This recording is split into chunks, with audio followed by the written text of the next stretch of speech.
Good morning, or afternoon, or evening, however this finds you.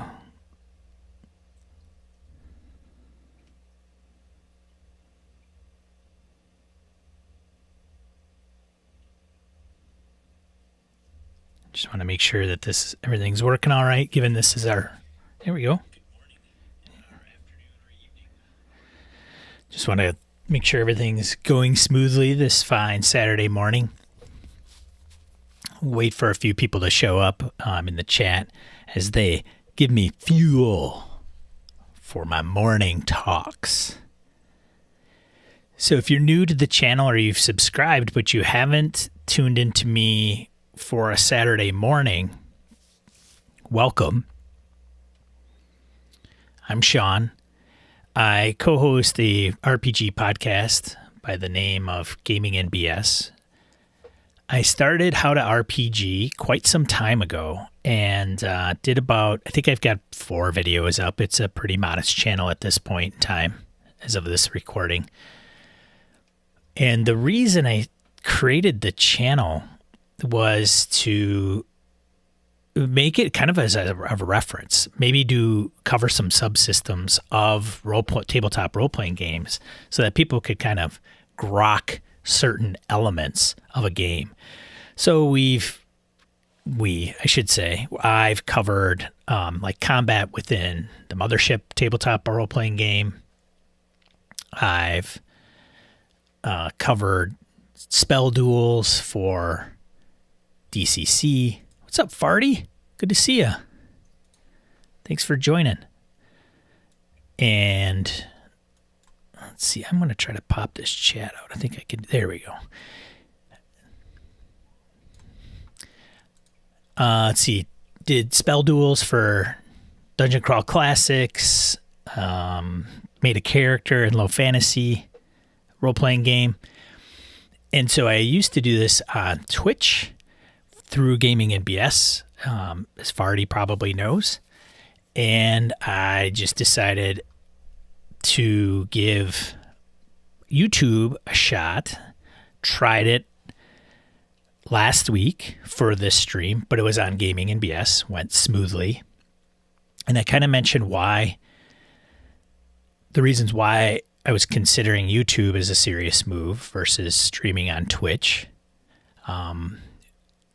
And then now I'm on How to RPG on Saturdays.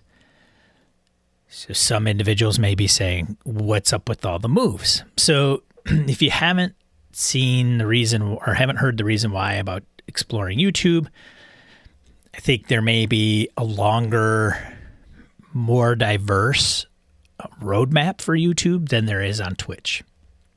Twitch has some things that may or may not bug people. It's got some good things. Discoverability is a big issue on Twitch. And, I think if YouTube continues to support live play and bring some features that Twitch has that makes Twitch unique, then it'll be a pretty even playing ground, but YouTube's the big player, will be the big player. And so I don't know. I don't know the future of Twitch, but I feel confident YouTube isn't going to go anywhere. I don't know if I feel the same way for Twitch. So then you say, well, Sean, how come you're doing this on this channel and not on Gaming NBS? That's probably the question of the hour.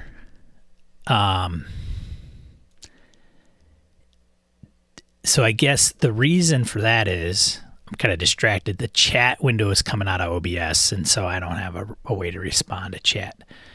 I don't know if I need to, but it's a little disconcerting.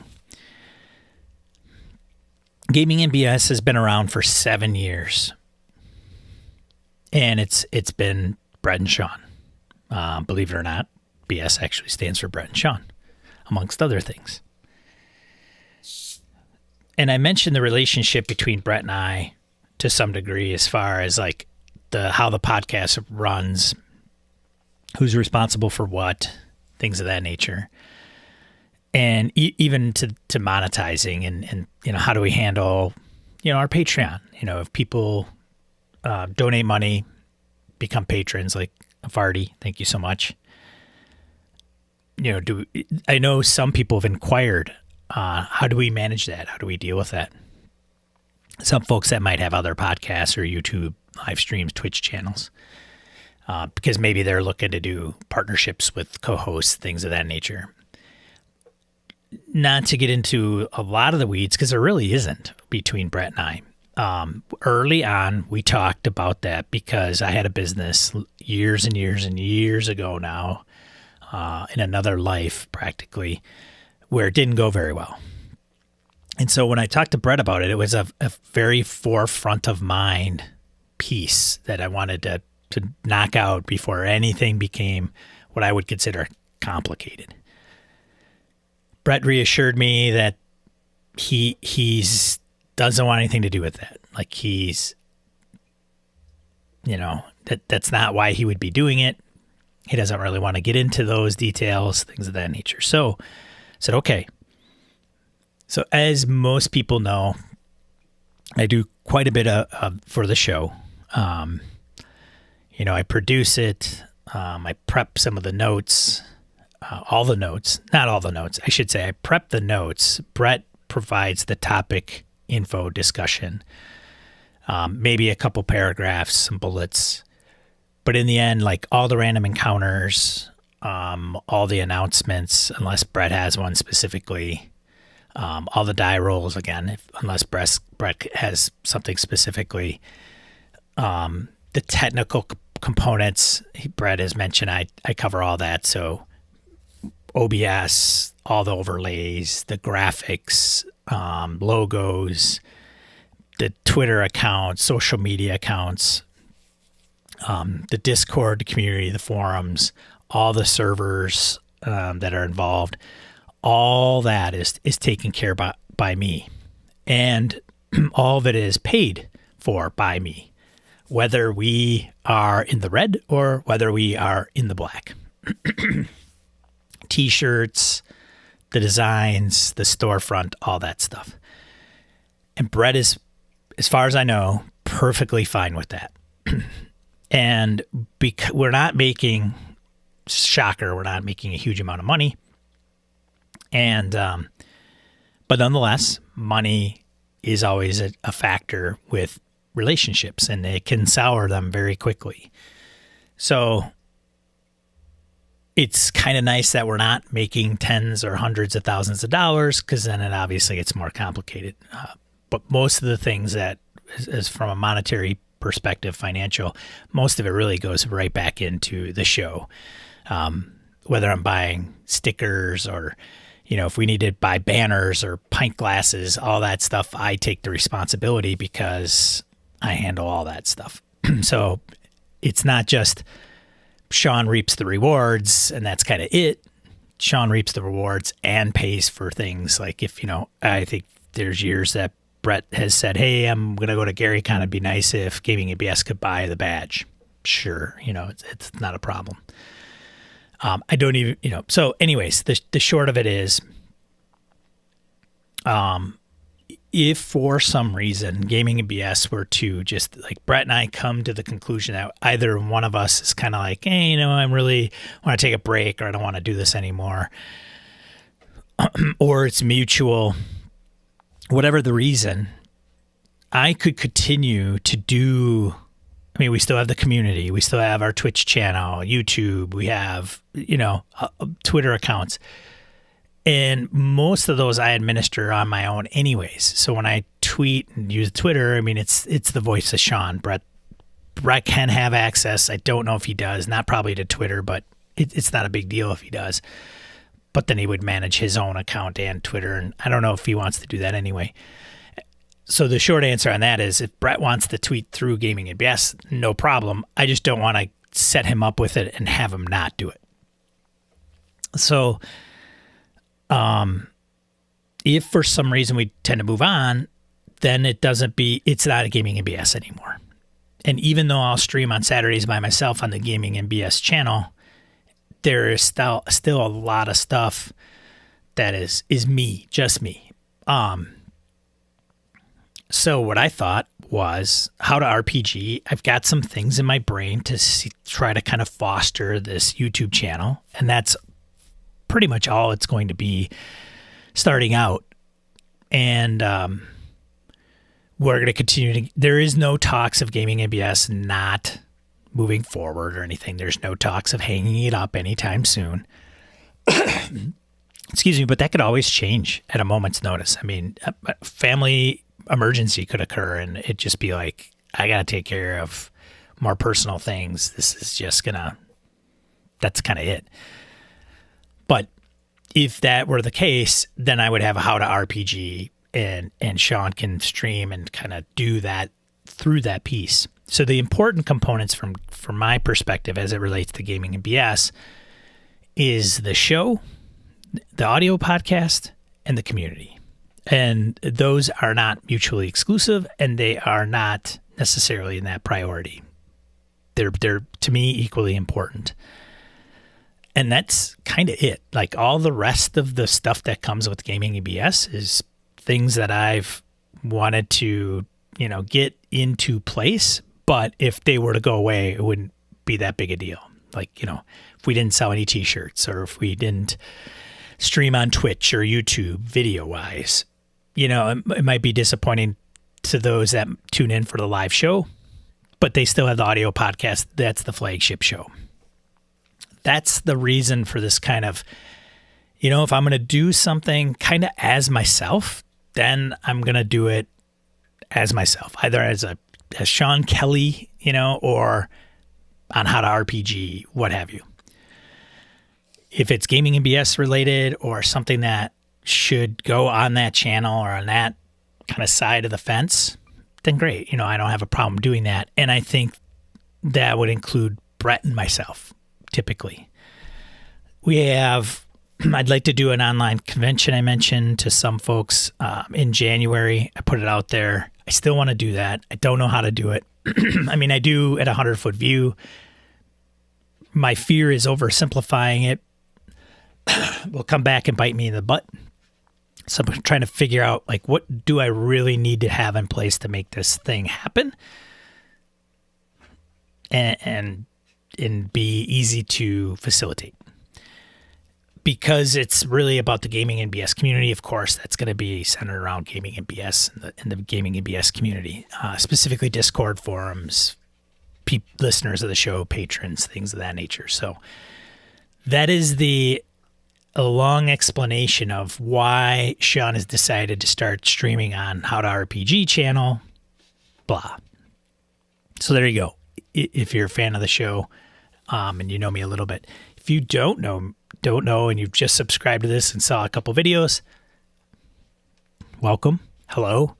Nice to speak with you, talk at you, what have you. And to give you just a little bit of background of where I'm coming from, even before the videos from How to RPG. So How to RPG, I mentioned, is going to be more subsystems. There is a series that you have to excuse me, every morning after I drink this coffee or whatever I'm drinking, I get this lingering crap in the back of my throat that just won't go away.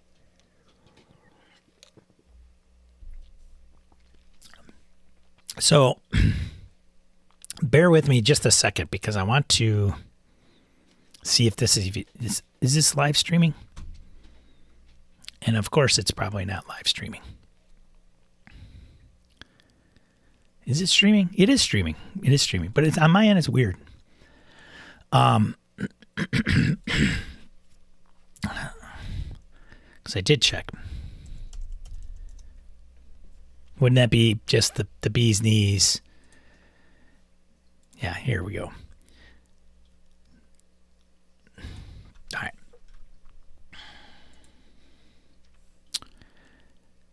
So, subsystems, mechanics, maybe reviews. I don't want to be just another tabletop RPG podcast or video YouTube. It's got to be a little unique. It's got to have, it's so funny. I think thanks, Farty. I think sometimes I get too serious about the topic, right? And that's not who I am typically. If you've heard me on Gaming and BS, I don't take myself too seriously.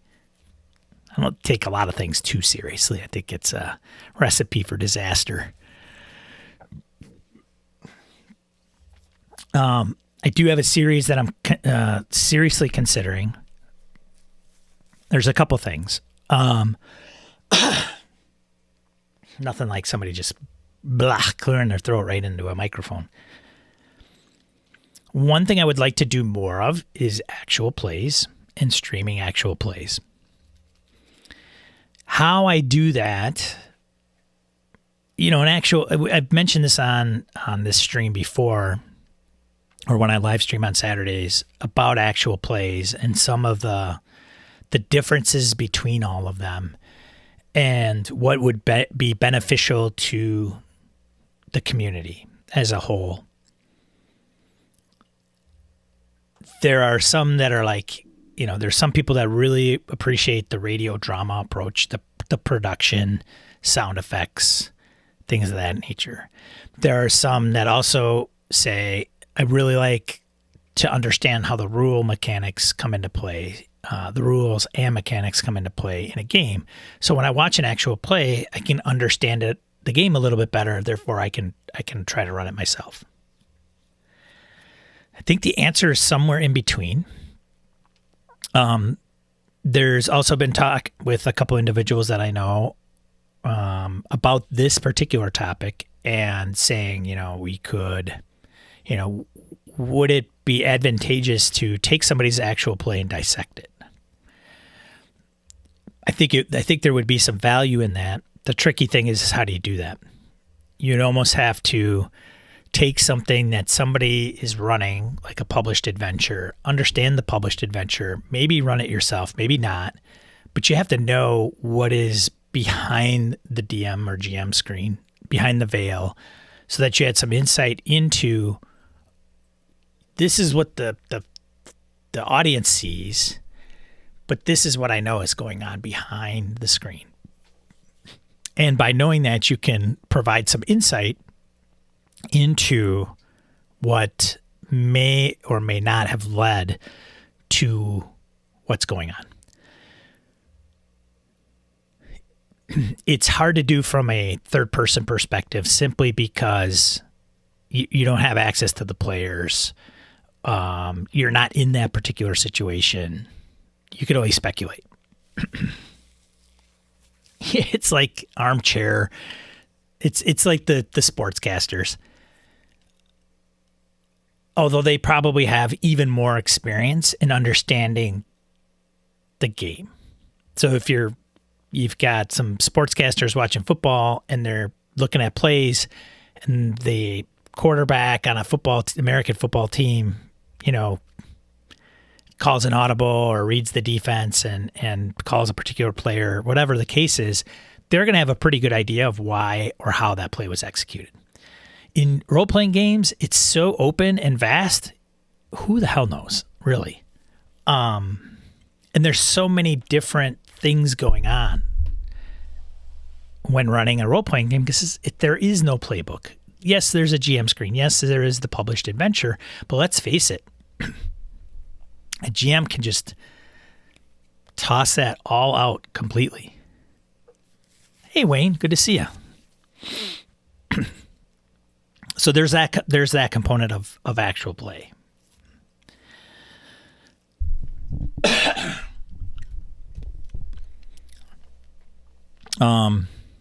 Excuse me.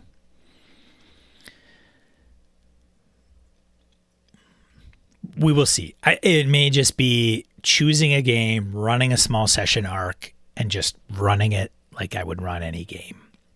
And if there were friends, community members that wanted to stream a game, show off maybe a product of theirs that they've produced and they want to live stream it, I would be totally open to helping them produce that. And I put it on How to RPG or Gaming and BS channels, whatever would be appropriate. Something also I want to explore. I'm not quite sure how some of the channels on Twitch are managed. I have to get a hold of somebody that has a pretty decent Twitch channel. Maybe they've made partner. And I say Twitch because it seems as though that gets a lot of the actual plays and a lot of the bigger channels from our hobby. And it's not just one person putting out actual plays every week. Once a week. They have, shows lined up every night of the week or 3 nights of the week. And because there is money that does exchange hands on Twitch, do they pay their game masters? Do they pay their players? Why are players just, maybe players want to be on and play games, but aren't wanting anything to do with the production piece. They don't care about the Twitch. They don't care about the money. They're just there to play a game, and it happens to be streamed. I don't know. Do they sign agreements? I don't know how any of that works. I mean, I know 100-foot view, somebody streams, they get so many hours, they get so many followers, subscribers, whatever. They make partner, they get a bigger cut of everything that comes through, like subscriptions and bits and things of that nature. So they're kind of running it like a business, though I think it's small dollar amounts. So going to how to RPG. So that's a component I want to kind of explore and start doing. Of course, I want to do maybe some reviews. I know many people in our community, they appreciate reviews, but a lot of reviews are done without any of the reviewers ever running that game. It's because they just get a book, read through it, show it, page through it, give their 2 cents. And I mean 2 cents as in either an opinion, or they literally just go through the book to show you what some of the details are. They may touch on the mechanics and the rules that are in the book, but it's never hit the table. So that is a gap. In order to do that, and I know why they don't do that, is because in order to do that, to play every game that they're going to review, they would be at a table every night of the week. There's just so many games. So I don't know if that's a feasible approach. Video production takes quite a bit of labor. Quite a bit different than audio from what I'm used to. So that's a bit of something I need to hone up on. The other thing is one thing that I'm really, really kind of wanting to do is because I think there is this huge population that is D&D. I think we can all agree on that. It's the juggernaut in the industry. I mean, they are like on another planet. I was talking to my buddy Christian Serrano the other day from Immaterial Plane, Savage Bloggers Network at one time. And we were just talking about D&D in a Twitter thread that was out there. As a matter of fact, I'm going to bring that up in a second. But it's just, how do you get D&D players to play other games? Or why don't D&D 5e players play other games? And the reasons are all over the place. And one of the things I thought, and I actually run into this, if somebody says, hey, you know what, Sean, you should check out Simba Room. It's really good. The setting is super rich. It's from a very reputable publisher in Free League. It's fantasy, but here's the differences. This is the type of fantasy it is. And this is why I like it and it appeals to me. It isn't typical D20, although they are coming out with a 5th edition version. It's got some player-facing roles, and it's great. You should check that out if you're not wanting to play 5th edition, because at this time and a few months ago, since the beginning of the year, it was just, I don't have anything against 5th edition. Let me just put that out there, because I know a lot of people tell me I'm a hater, but I'm not. It's just something I don't want to play right now. And I think when I play 5th edition, it's going to be a specific type of game for me. Specifically, if I actually run it. So when you talk about Simba Room, I want to do a D&D versus series. So D&D versus Simba Room, D&D versus Forbidden Lands, D&D versus insert game. And the focus of that would probably be more of a fantasy bend. It's more of an apples to apples than to go D&D versus Cthulhu. I'm not opposed to that because why not? So we'll see. I want to figure out what the format of that is because I don't want to regurgitate the same D&D content, but it's kind of the base, right? That's the constant with the bigger audience. So if I were to just kind of explore alternatives to D&D, and I was, maybe I'm in rural America. I play online with a group, but I don't listen to a lot of podcasts or whatever, which is going to be odd because I'm relating this to somebody finding it on YouTube. Regardless, they just do their own little research and come across a video that's, 10 to 15 minutes that sums up the differences between one game that is fantasy and D&D. And then they can go, oh, that makes sense. That's the type of style I play. That's what I appreciate. That's not something I like. And then they can make a more educated, intelligent decision on whether to pursue a particular game. We shall see. I'm still trying to figure out what it looks like. Much like podcasts, YouTube can be anything you want in a video type of format. So I've watched some RPG videos where you've got Matt Colville, talking head, very successful. What is it? 3 experience level 3 experience. I can't remember his name, escapes me.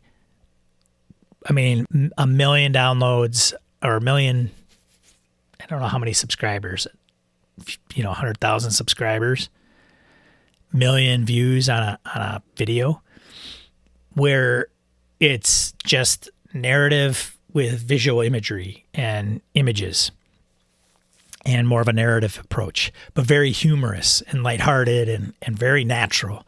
I think that's his strength.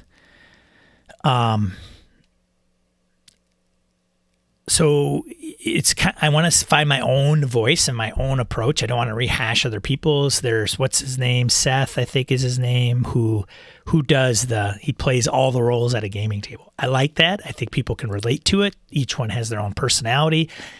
I think it's well done. Again, I don't know if I want to rehash that specific format, but they say it, I got to get over the fact that other people are doing it and you don't want to do the same thing. Because if that were the case, Gaming BS podcasts would never be around. We would just say, well, there's Fear the Boot that's out there. There's Sons of Kairos and, Happy Jacks RPG and Asians Represent. And, obviously they all have their differences and some are more obvious than others. But, if I had that mentality, like, well, they've already covered Session Zero and group cohesion and, random encounters and this game and that game. I mean, the Gaming BS would just not ever get out there and we wouldn't have a community and we wouldn't get to know you. So Farty says, he's asked, are you going deep into combat versus combat or high level comparison? I do want to keep the videos to like a 10 to 15 minute length. I know YouTube's got this algorithm and everybody thinks they've got it.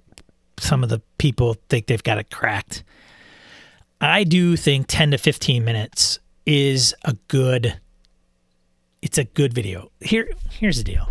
Here's a secret. Is maybe not a secret. I have an iPad, and every time I go to the bathroom, I bring the iPad. And every time I'm on the iPad, I pull up YouTube and I watch a video.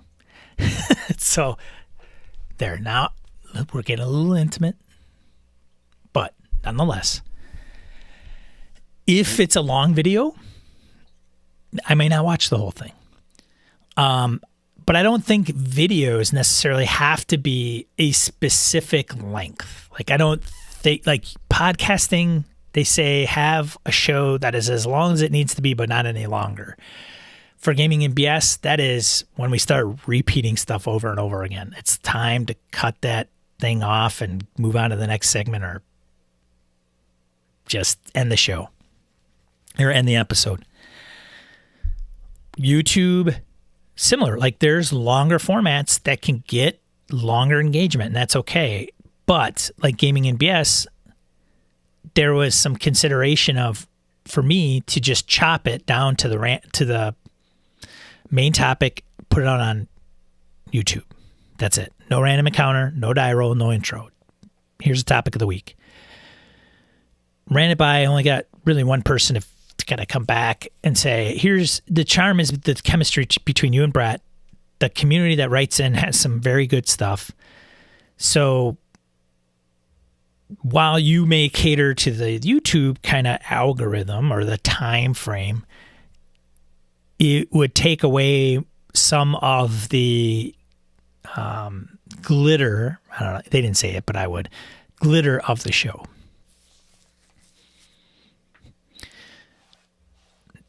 Having said that, if we try to keep it within 10 to 15 minutes, can I do it well enough to cover combat versus combat or the 100-foot view? What goes in my brain, if you were to say, if you were to run into, you were at a convention and you're standing, in the hallway talking to somebody, and another person walks up, and that person, you don't know the other person, but you have a mutual there. Talking about games that you're playing, and you say, oh, what are you playing? I'm playing this. Oh, what do you have? I'm playing that. Great. Oh, cool. I've always wanted to try that game. Tell me more about it. That's kind of the pitch, right? What would you tell another person about a game that you enjoy, and comparing it to something like so here's the deal. With us as a community, we do compare. We compare in our brains. Subliminally, unconsciously, consciously, maybe not verbally, but when we say, hey, I'm going to play Simba Room. Here, let me tell you about Simba Room. This is why I like it. Everything that I tell you, you're already comparing it to probably something else. Either your own preferences or a game that you enjoy that's not Simba Room, for example. How do I sum that up in a 10 to 15 minute video? Can I do it in a 10 to 15 minute video? Maybe I have to do it in parts. I don't know. Maybe I have to do, hey, D&D versus Simba Room combat. D&D versus Simba Room setting. I'd like to do it all in one video. And I think the goal, or the kind of the unsaid obvious piece, is I don't want to regurgitate D&D all the time, like D&D specific mechanics, unless it's relative to the topic at hand, right? So if we're talking about combat, what's the initiative system? In Simba Room, it's this is what you roll, and this is how it's stacked. Obviously, D&D, it's not like that. But do I have to go into the initiative system of D&D 5th edition? I would if somebody isn't familiar with D&D 5th edition, but the likelihood is so low. But if it's a D&D versus, it warrants a brief touch, right? But how do I convey that in a video? And it could be just stating verbatim, D&D in the player's handbook outlines initiative as this. Bunk. And I would want to do it by kind of the rules, not alternate rules, not home rules. We know people are going to modify D&D when they want to, how they want to. Hell, people can modify any role-playing game that they want. But, it's kind of like the standard framework. Boom. So I think that would be the goal. And yeah. So we'll see. Stay tuned. I'm excited to do it. I think it's going to be time intensive. I don't know how many videos I'm going to be able to get out. and I don't know what they're going to look like. It could be total dog shit. And you know what? I got to get over that piece. I got to get over perfect, because that's not going to be the case. I mean, the first 100 episodes of Gaming and BS are completely different than the last 100 episodes of Gaming and BS. I understand that. I know that. I tell people that. Like, just launch. If you got a podcast, if you got a video, if you got a YouTube, just do it. Just put it out there.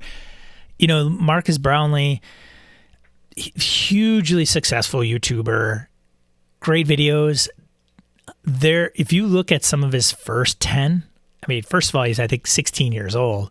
But I think he's doing it like on an old phone camera video. Like, it's grainy. The lighting is crappy. He's trying to find his voice and his flow.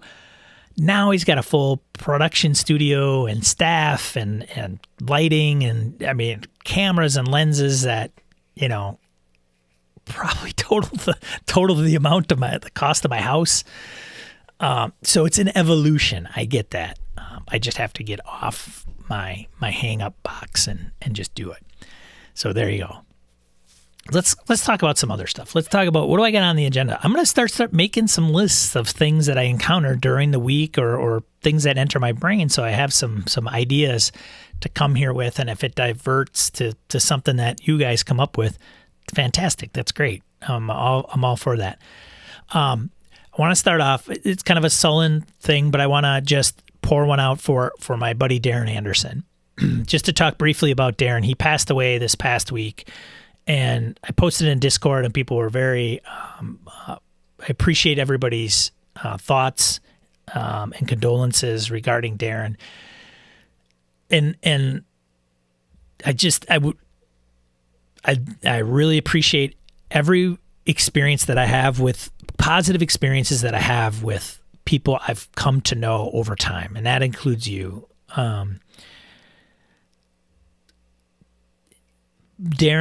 So how I met Darrin, because I posted his like GoFundMe and his obituary, and I've even talked to my Forbidden Lands group a little bit because I happened to get the news the same day I was running Forbidden Lands. So here's the thing with Darrin. And for me, life is an interesting beast on how I meet people. It really is, and I can go into it some other time, but I just put it this way. I've been in Germany and run into high school buddies of mine, like a friend of mine. And it's under such weird, it is literally the stars, planets, moons all aligning, because the odds of it happening are just astronomical. And I should play lotteries those days.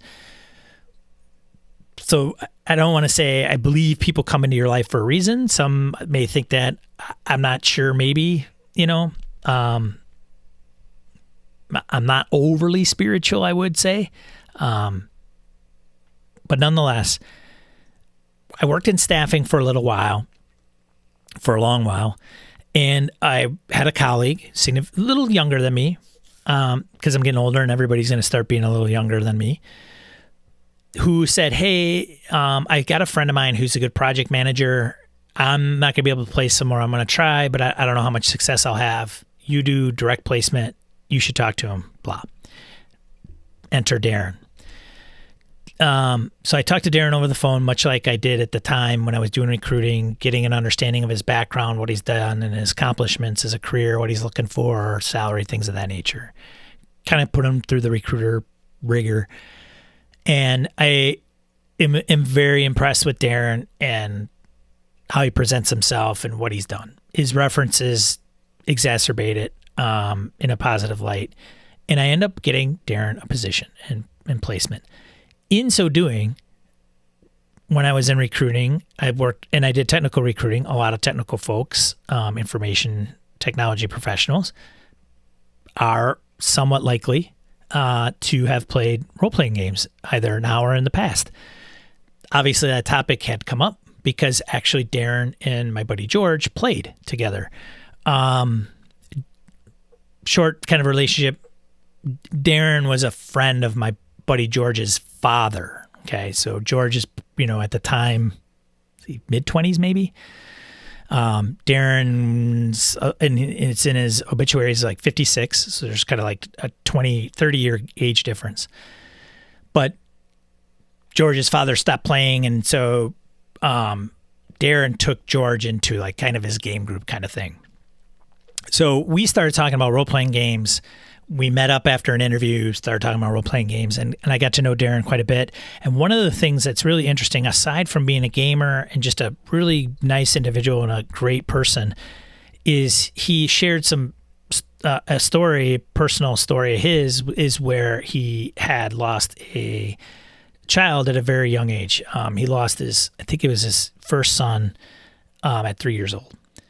And Darrin, he didn't, I don't know if the reasons of the death were known, that very suddenly, and for no reason, like they didn't know, diagnosis, disease, what have you.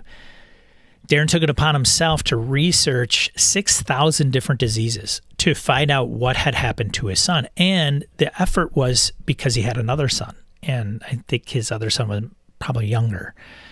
And so he didn't want his other son to succumb to a similar fate. And to research 6,000 diseases, and I'm sure he did it with vigor and just an unfound dedication, and probably to much out of desperation. And he found out what the issue was, and then he took that and found out that if a test was performed, you could catch this in time, and then something could be done. Treatment could prevent the death from occurring. And he was trying to get it mandated through the state of Wisconsin here, through the government. I think it was literally like a $2-3 test, and said, hey, if people got this test, infant deaths related to this particular disease, and I can't remember the disease, I don't remember what it was, would be zero. It never got passed. But he was just a great guy. He he admitted to me he was on the spectrum, and he a conversation with Darrin on the phone, and our conversation is kind of average or short. So he could talk, and he loved gaming. Like, he loved it. He told me, he's like, Sean, I got to tell you, I got a lot of Dwarven Forge. A lot. I mean, a lot. And, I mean, crazy amount. And he would, once a year, get his game group together, go down to Lake Geneva, rent a hotel suite, and game the whole weekend. And he would run, I think he was running Storm King's Thunder, like the whole shebang, all miniatures, all Dwarven Forge, the whole weekend. And it was, this big hurrah. And every once in a while, he's not like I've known Darrin for 30 years or 20 years, but every once in a while he would enter my brain, and I would think, I wonder what Darrin's up to. Like, what kind of cockamamie kind of gaming thing does he have going right now? And then I got the news that he passed. Very unexpectedly, very unfortunate. So it sucks. Take care. The moral of the story is take care of yourselves, take care of each other. I'd love to see you guys around, at least for the rest of my life. And if Gaming BS goes bye and the community kind of fades away, I'll probably still think about, I wonder what Farty's doing or what Wayne's doing. Wonder what they're playing right about now, or whatever happened to them. So, anyways, life. Moving on. So, rest in peace, Darrin Anderson. It's been a pleasure getting to know you. Wizards of the Coast. New Dnd Books, new edition, 2024 target date. 2024 target date. We are in September 2021. Shocker, not too far off. What are they going to do? It's 5/5. A lot of talks about of an iteration, not a new edition, a revision, not an addition. I don't know. Speculation, it's good news fodder, and why wouldn't it be, right? It's just bloggers. We can just, yeah. What are we going to do? It makes for good news. So this happened during D&D Celebration. There was a video of with Ray Winninger, Liz Shue, Chris Perkins, Jeremy Crawford, and they're confirming kind of some of the products that'll be coming out. And 2024 is the life cycle, the next step. So lots of talk. Going to be a lot of talk for the next 2-3 years. Prediction. I wonder what they're going to do with the game. I probably would agree it's going to be like a 5-5. They're going to make changes to some of the rules, but they're not going to make a new edition. They might not even have to clean up some things. I don't know if 3-0 to 3-5 wasn't a huge deal. And I got in at 3-0, and literally I think it was 6 months later, 3-5 came out. So I understand the pain. So I had the 3-0 books very, very briefly. I don't even know if I had all of them. I might have just had the Player's Handbook, and then 3-5 came out. Then I went all in. So when you get somebody that's been playing 3-0 for a while, and then 3-5 comes out, they probably have a decent idea of what are some of the things that need to be fixed. I don't know if I know. I mean, I haven't been playing 5e. I'm not a D&D 5e diehard. So I haven't been playing 5e since its release every week up until now. But I'm sure there's people that are out there that are like, I know what pieces they can address right away. And the funny thing is that there are still books coming out. I mean, they're coming out with a book. What is it? I think it's, is it Mordenkainen Presents? They're talking about a book coming out with 30 more playable races. 30 more playable races. Great. Good. I mean, if you like that piece about D&D 5e, you're going to be, you got to be ecstatic. But I don't know. That's not my preference. And I think with that, people are going to go, oh yeah, I'm going to, play a Goliath and this, and I'm going to do this, and I'm going to do that. And I start thinking you get into this weird build situation. And I always say when you start getting into these things, you get into optimization. And I don't think there's anything wrong with it. I think it's a style of play that some game masters and groups and players embrace. That is fine. That is not for me. And unfortunately, if you are on a different page than the game master, and they understand that there is an optimization piece to the game, and they play the game in such a way, but you maybe not, you're not an advocate of that, then what happens is there's this weird imbalance. And I find that I love Doc. He's a good guy. He's run a lot of 5e. He knows a lot of the rules. He understands that component very, very well. I will make a fighter, and if I don't pick power attack, he looks at me like, what are you, crazy? I don't know if it's power attack, but he's like, you're a fighter, but you didn't go this route? Like, what are you doing? Because to me, it's not about that necessarily.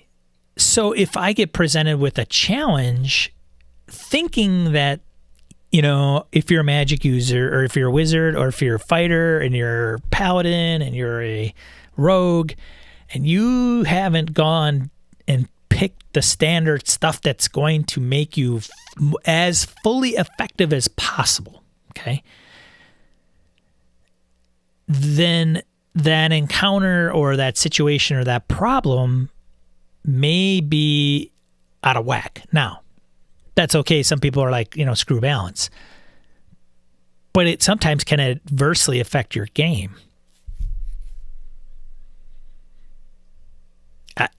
It's this weird dynamic.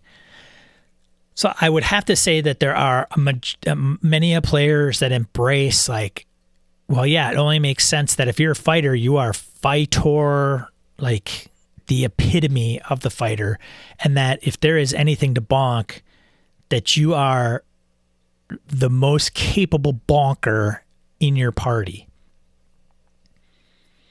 And by doing that, well, then I have to be a Goliath. I have to be, I'm just throwing these out there because obviously my ignorance on 5e is pretty steep. But that would be kind of the deal, right? So there's like that piece of the game, and then I think, well, they're going to revise it. And most of the times when they do a revision or an iteration or another edition, they may address some of those kind of weird imbalanced things or things. They may try to nerf things, I guess, in the short of it. But you're still putting out books that don't, right? So it's kind of like it's a interesting cycle to me. Is like, hey, you start out, all right, it's all nerfed. We're gonna just, nuke everything, make everything level, flat as can be, get them in. They start playing, then start ramping them up to these, supplements that allow them to expand and get bigger and better and more interesting. Define that any way you want.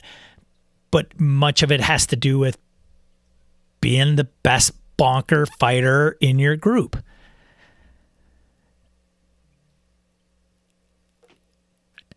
And then you come out with those books, and then it gets to be too much, and then it's like, okay, rinse, repeat. And maybe that's just the cycle that we need to just come to grips with and say, hey, that's kind of the deal.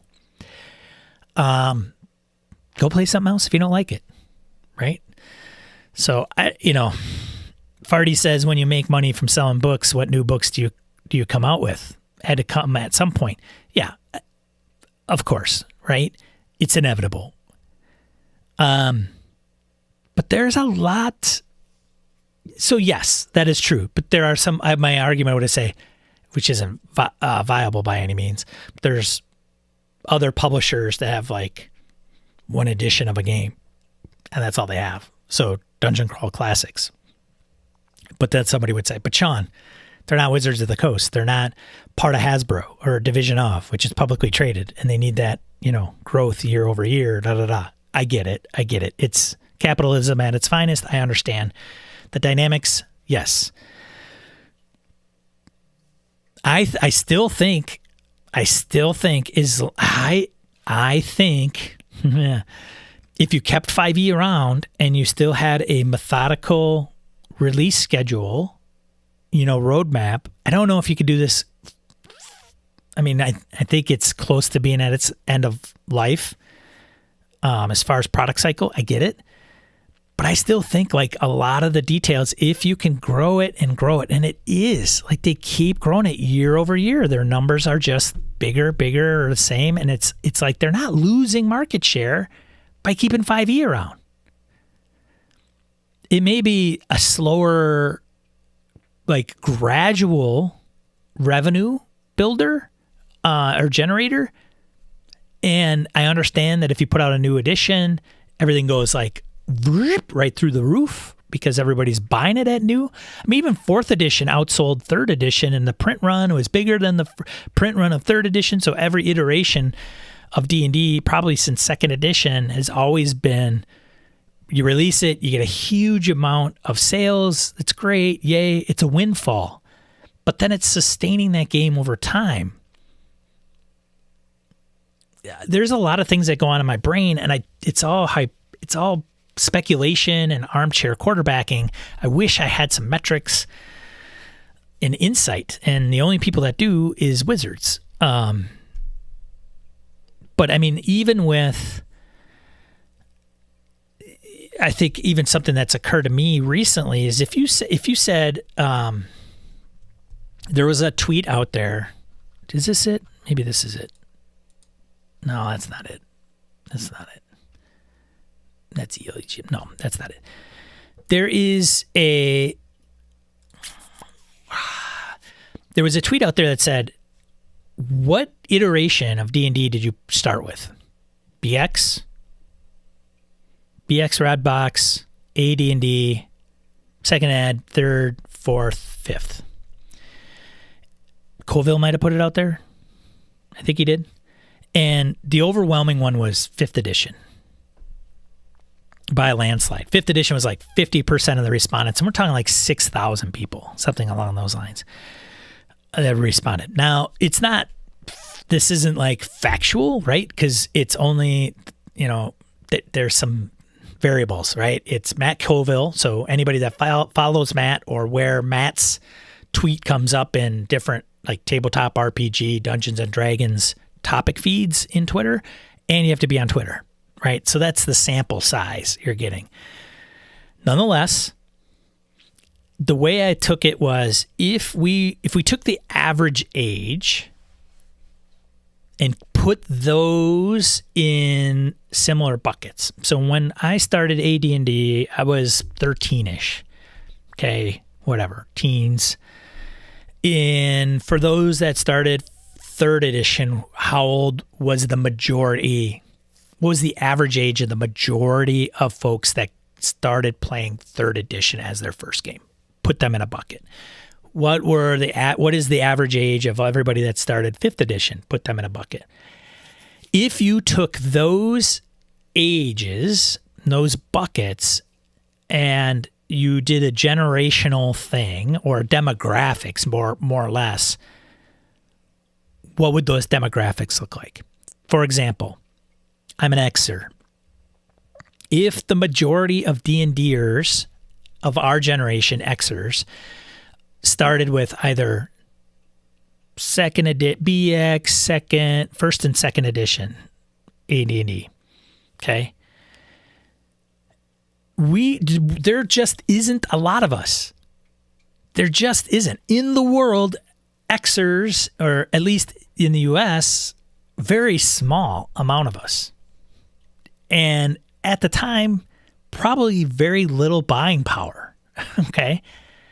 Fast forward to 5th edition. Again, I don't have any numbers to back this up, but speculation could be that they're probably maybe 18, maybe 20s, maybe they're 20s, might have started right about then. How did they get into it? There's also social media that plays a role in this, right? So if you took social media and demographics and the sales of each edition and you graphed them all out, I bet you there's some pretty close correlation between them. Because I know when I was growing up, there was no social media. So it was like, all right. So you're just kind of like shrinking it down as you go back further in time. Not to mention, D&D hadn't been out for, 40 years now? I mean, they're going to be, their 50th edition is going to be 2024. Is their 50th year. So they've been around for 47? Is my math right? It's not that hard, Sean. So I think that is hey, a lot millennials, there's a ton of them. They outpopulate the boomers. Well, the boomers probably aren't playing a lot of D&D anymore. Now, one could argue back in the day when I was 13, boomers were playing D&D, but there was a small amount of boomers probably playing it. And they were probably in there, Gary was a boomer. So his friends and his circle were boomers, but it was still just small. That's a small amount. Like, I don't think their demographic or their target audience back in that day were boomers. I think it was us, like our Xers. So just imagine if you took the scale and slid it further in time where there was social media and millennials. I mean, that's the boom of 5th edition in my opinion, because I don't have numbers to back it up. Although I could get the numbers, I could get the demographics. I mean, you could just look at some of those over time and to the Bureau of Labor and Statistics or whatever it is. But I think a lot of that is playing a role. So when you talk about releasing another edition, every time they say you release another edition of the game, you lose a chunk of the people playing that. They either keep playing the same game and don't buy the new one, or they explore other games. 4th edition, I bought the core rule books, like almost right away, sleeved set, busted them out once. That was it. Never played it. So yeah, you're going to get that windfall. Of course, it would be 6th edition, 5.5. They're going to sell a shit ton of them. But what does that thing look like 3 years after launch, 4 years after launch? And who is going to be buying it at that time? So the folks that have, we're old, I'm old. And when I say old, doesn't make me a better gamer. I think I've solidified that if you've listened to Gaming and BS. I don't believe the gamer resume that goes back to the white box makes you a better gamer. Okay. So it only tells me you're old. And then you may be familiar with some of the older editions. That's where I'm coming from right now. That we have gone through some of those edition wars or edition changes. I even had a gap of like 10 years. So when I came back and 3rd edition was out and there was a D20 and, higher was better and, ascending armor class and all that stuff, like, oh, okay. I go back and read my old books. I'm like, what? We've kind of gone through that. We understand the dynamics. We just accept it as a part of life. We have disposable income, more disposable income typically than some of the younger folks. To us, it's probably like, okay. Some of the 5e folks, they're like I don't know, losing their shit may be a little strong, but they are encountering this for the first time kind of in their hobby. So it'll be interesting to see and how it plays out with that population and how they either move to the next game or the next iteration of the game, or they start exploring other ones, which I think may be a good opportunity for them to start looking at other games. Like, hey, I don't always have to play D&D 5e. And, frankly, 5e is fine. Like, we play old games. A lot of us do. Either they're retro clones or we still play 2nd edition. Like, there are people that that's all they play. The me guy, right? The same kind of bucket guy that I fall into, there's somebody that started out playing AD&D, Dungeons and Dragons, and that's all they play, and that's all they've ever played. And they're still playing it today, 40 years later. So we'll see. It's going to be an interesting time for the hobby as it relates to that component, because I don't think we've seen as big a population playing the game D&D like it has been the last, 10 years it's been out? It's been a while. So we'll see. Hey, Lucas, thanks for joining. I appreciate it. Welcome. The build approach to games reminds me a lot of building decks for Magic. Strategy over story. Yeah.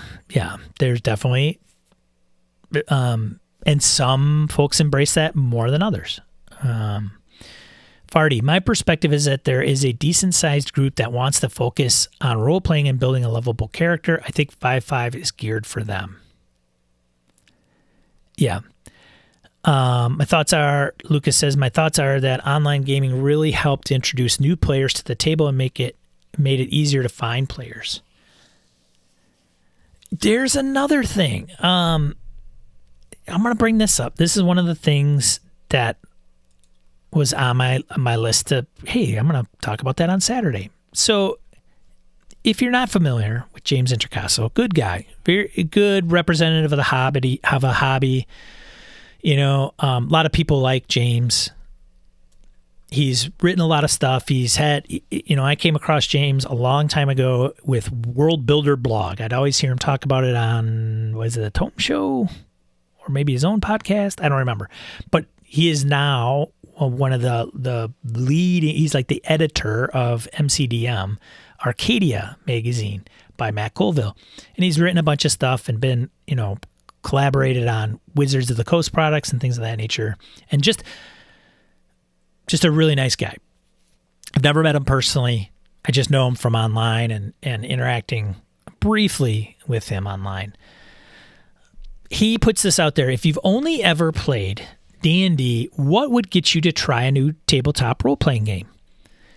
Somebody else put out a similar tweet, like, why do you only play 5e? What is that? And it's interesting that James proposes that because he works for MCDM in Arcadia, and he puts out a lot of D&D product. He is obviously a big D&D aficionado. That is not to say that James doesn't play other games, okay? But nonetheless, I think it's fair to say D&D is at the forefront of his gaming world. And he put this out there, and the responses, were quite a bit, for sure. I don't know why it doesn't say how many people. Okay. Maybe I gotta go to... Anyways, doesn't matter. Somebody else had put out something similar, and I thought the majority of responses might have been Matt Colville at one point in time, and the majority of responses were, I don't want to learn another game, and I don't want to buy another game. So it was money and learning a new game. And learning a new game, you could interpret that as, I don't want to spend the time. Okay, I know this game. In order to learn the next game, I have to spend more time, and I don't want to divert my time to do that. It's probably the big one, I guess, when it comes to that piece.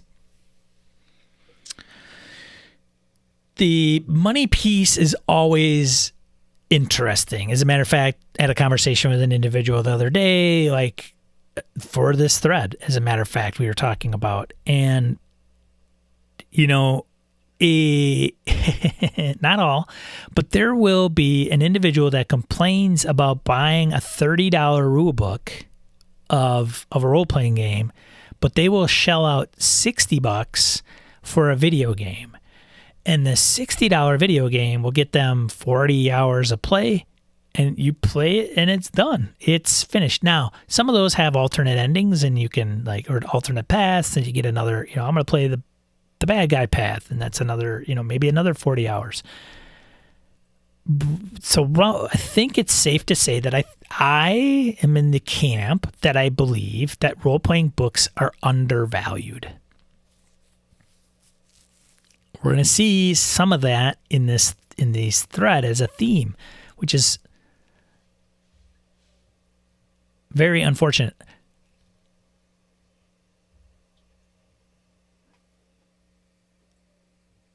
I'm just trying to hear if somebody's here.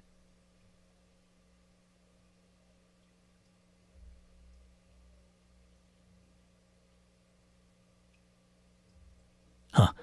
Sorry. I thought I heard voices, and I'm like, why am I hearing voices? So anyways, and if you're new to the theme, if you're new to the stream, what happens is if my wife gets up, and then the dogs get up, and that's usually a sign for me that I have to go let out the dogs. And then depending on when that is, it may be the end of the stream. So just as a heads up. Anyways, going back to the topic at hand here, let's go through some of these. Now, many folks that I have in my circles, D&D is not their only game. A lot of this doesn't apply. I wish that that it says, if you've ever only played D&D, which leads me to say, hey, only D&D players that have ever only played D&D, please respond to this. But of course it's Twitter, and of course it's anybody that's played role-playing games that said, yep, I played D&D, and this is the reason why I chose another game, which is fine. I am more interested in the replies from people who are genuinely sticking to D&D for a particular reason, or haven't explored anything else to see why. All right. So let's see. Here we go.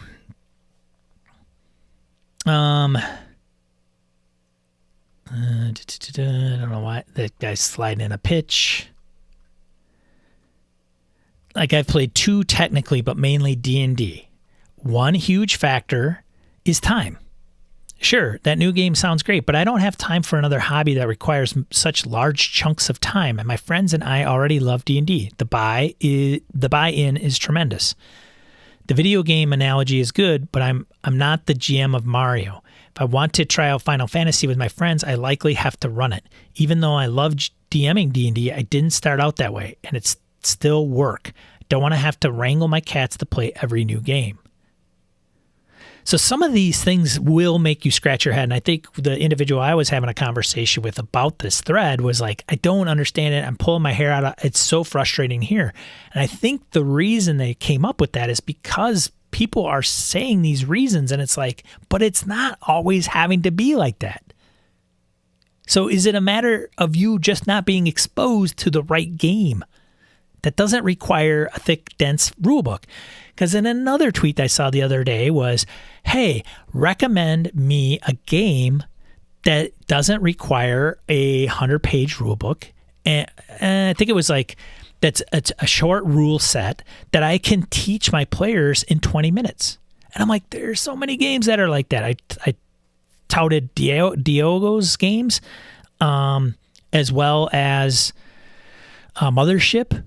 Like, character generation, like, I think it was specifically that doesn't require, this huge tome or huge amount of effort to create a character. And I'm like, Mothership, it takes 5 minutes, and it's a good game, right?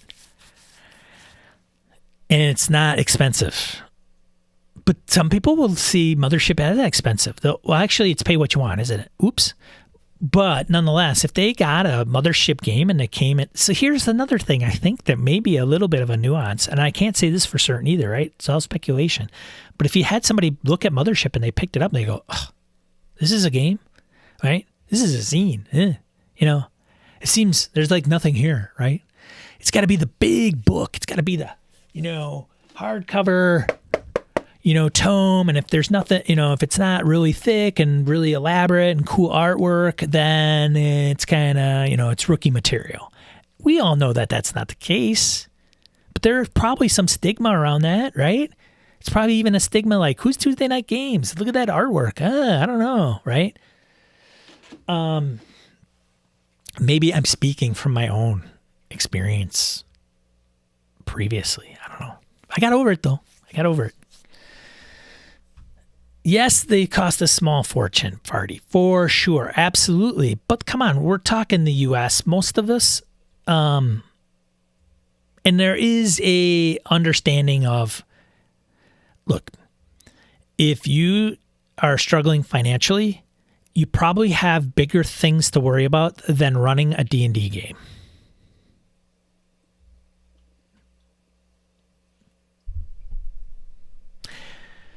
My point is that the same people that will drink a $5 coffee at Starbucks will complain about buying a $30 rulebook. Like, where is this weird dynamic that things come from, right? Moving on. But yes, I get the scale economics. AWOL Trooper, when was the last time you received a well-bound RPG book or a library buy? Perhaps players and GMs have too much money and not enough time, so supplements and zines seemingly dominate because people want to play faster / cut down on prep. Right. Great. Sure. I think there was Monty Cook. He did Invisible Sun. And I would love, I don't have Invisible Sun. I didn't buy it. Side tangent. But I thought there was a huge effort that Monty wanted to make where the drawbacks that we have as gamers, that's not right, things that inhibit us or turn us off from games, he was going to implement in Invisible Sun or address those in Invisible Sun, specifically prep. I don't know that if that took place. I don't know anything about Invisible Sun. I know it comes in a cube and there's a shit ton of material. So I'm like, what? Or it was to address like, we all have to get together and there's scheduling conflicts. So how do you still play a game when some people can be there and some people can't? So I would probably need to like tap somebody like Eileen, one of our moderators in Discord. Shout out to Eileen, who has played Invisible Sun, I believe, and what that looks like. So my point is, game company comes up with this, all right, what's the problem? It takes too much time to prep. I don't want to do that. Okay. Can't schedule. A lot of people herding cats. Okay. And so they create a game based around those two problems and they try to solve them by still providing an RPG experience. I don't know if that, I think sometimes when we say things, either that's going to get poorly executed or we get it and then we're like, I don't want to play that game.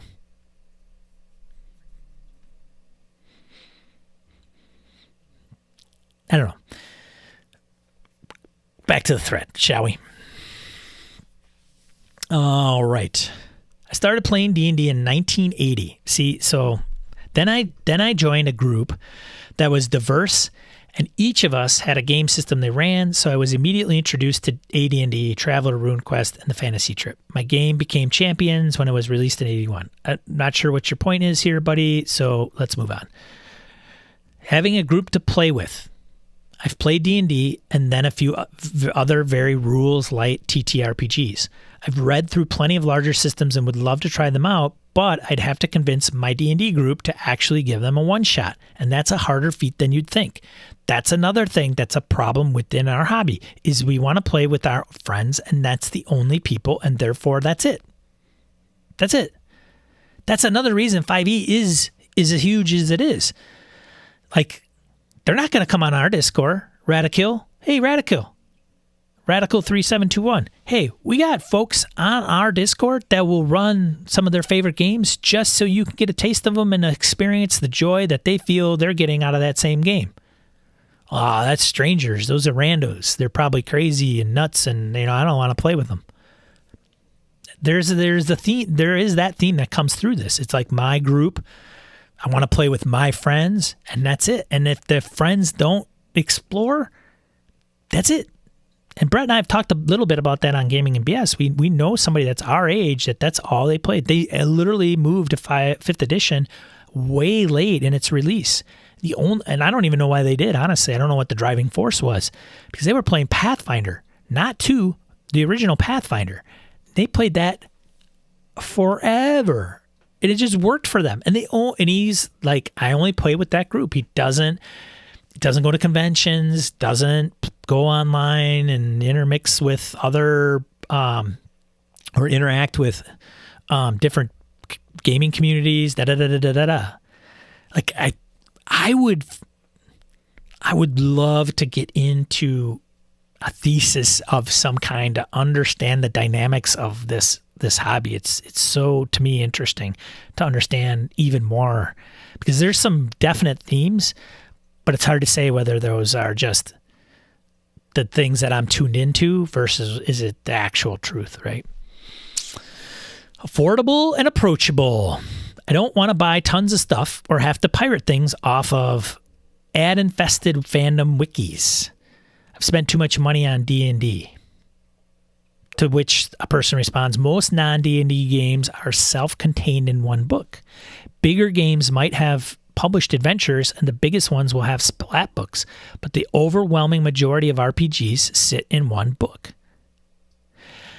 I think the frustration from the friend of mine that I was talking to is this, like some of these things that they say are just out of, it sounds harsh when you say they're just ignorant, but that's the definition. Like they just don't know there are affordable and approachable RPGs out there. So it's not affordable and approachable, it's the lack of knowledge. And that's when you get into, going back to a couple episodes of Gaming and BS, hey, why don't you play, have you tried Mothership? Now, when we talked about that episode, we were talking about, hey, I want to do a heist game in D&D, and then everybody going, hey, you should play Blades in the Dark.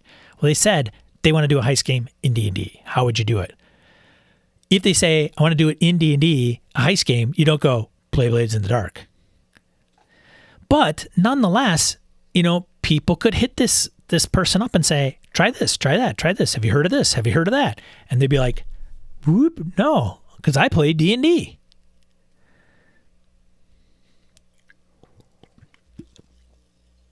Hey, well, some people just have their head in the sand.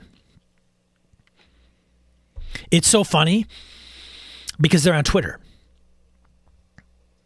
Like, they're the gentleman that Brett and I sometimes refer to who played Pathfinder, and now they're playing 5e, and he just plays in his own group, and he's our age, and and has no, wanting to go to the con or anything, and that's it. Like, that's my group. It's like the kid group from the 80s that never went out and did anything else. They just gamed forever together, and that was the way they did things, and they were all happy doing it. There is nothing, for the record, there's nothing wrong with that. But this person's on Twitter, you're kind of out there. So you can explore different things. You get different exposure to different games, hopefully, ideally. Even if you're playing D&D and you're only following D&D topics, eventually you're going to come across somebody like me or you, right? That says, oh, I was playing D&D, we shit-canned the campaign, now we're starting to play Forbidden Lands or OSE, which is D&D anyway, but regardless, it's just a different game, right? Played a different game, starting to really enjoy it. I like this dynamic, blah, blah, blah. Like, to be on Twitter and only think that there's D&D is like, to me, you are in a, like, I can't, look, Twitter, you can get in your own bubble, you can follow the same people as yourself, etc. So there's kind of an echo chamber, but still, it's not impenetrable. This person says, I'm not the person this question is directed at. Skip. I already play a wide variety of TTRPGs. Skip. Okay, I haven't played exclusively D&D basically ever since I actually started with Warhammer Fantasy. Skip. Come on, dudes. This is not for you. D20-based space setting.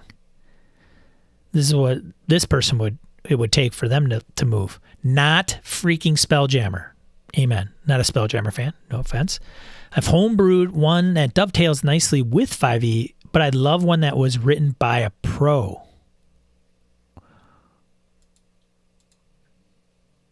So your answer to what will get you to try something other than D&D is if it's D&D.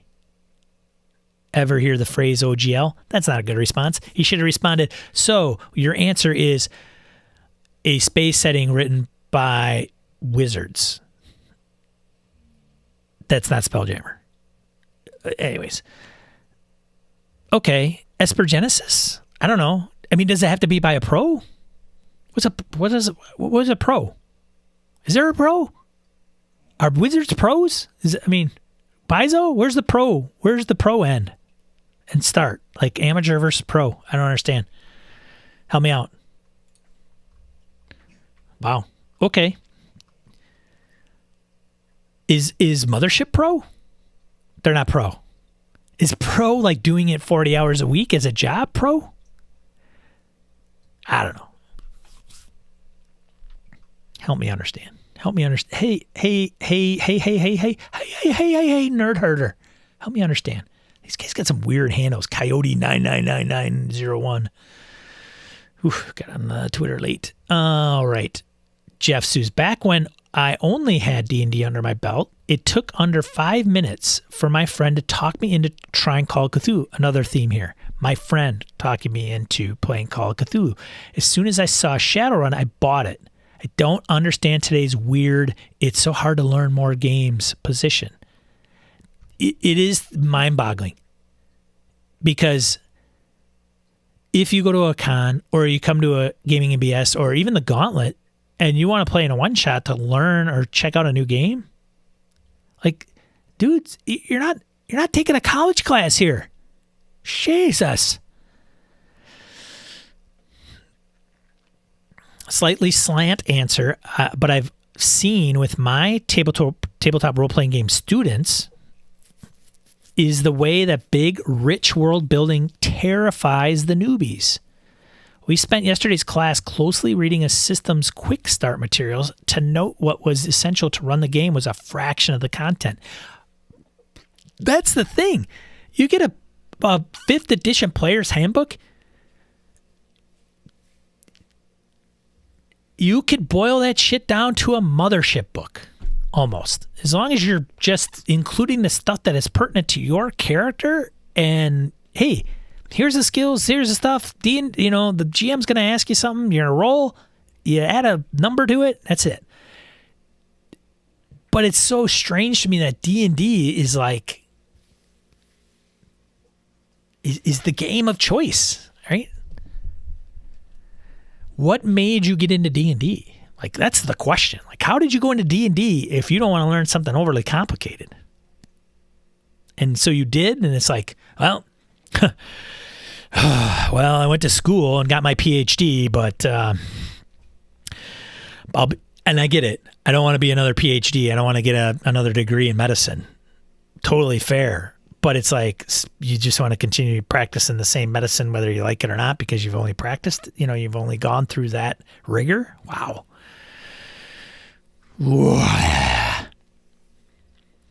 I'm trying to learn Delta Green. I've poured over the rules. I'm prepping my second one shot. It's a lot of work and I can't find players. It's discouraging. Farty, I'm telling you, man, it's a percentile-based system. I'm literally, like, after this video, because I am not a rules guy. I can't read over rules and put them to memory. There's too much. Like, I read too many damn books, rule books, and I love too many games. So the nuances, right? But literally, Delta Green, you got a skill. If it's high enough, they don't roll. If it is, and there's a consequence, have them roll. They got to roll under the skill. Know the sanity piece. Make some short notes. How bonds work. But don't overcomplicate. Like, combat is always a big deal. How does combat work? How does a skill check work?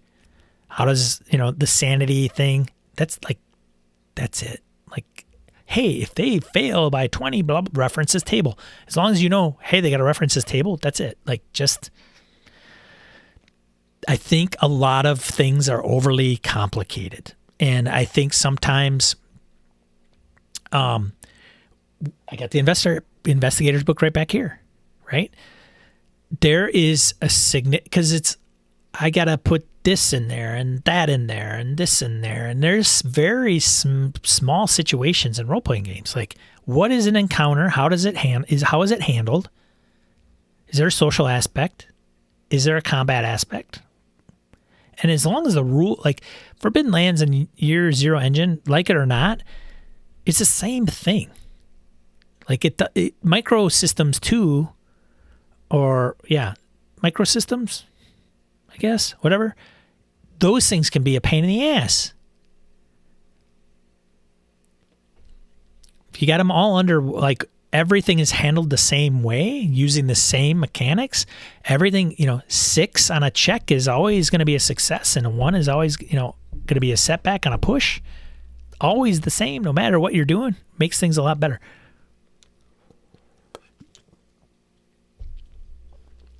I could fill a D&D table in no time. But my question to you, Farty, is you are probably more well-versed with 5e. It's in your back pocket. You probably played more of it, right? That happens. Oh, I see. Fill a table. Got it. At a local brewery, I felt forced to run. Yeah, fill a table. My mistake. Not fill a physical table like I'm filling in a table, like, but your physical table sitting people down. Yeah, it's the juggernaut. Everybody wants to play D&D. They know it. They've heard the buzz. They drank the Kool-Aid. That is marketing. It is. That is the Kleenex. D&D is the Kleenex of RPGs.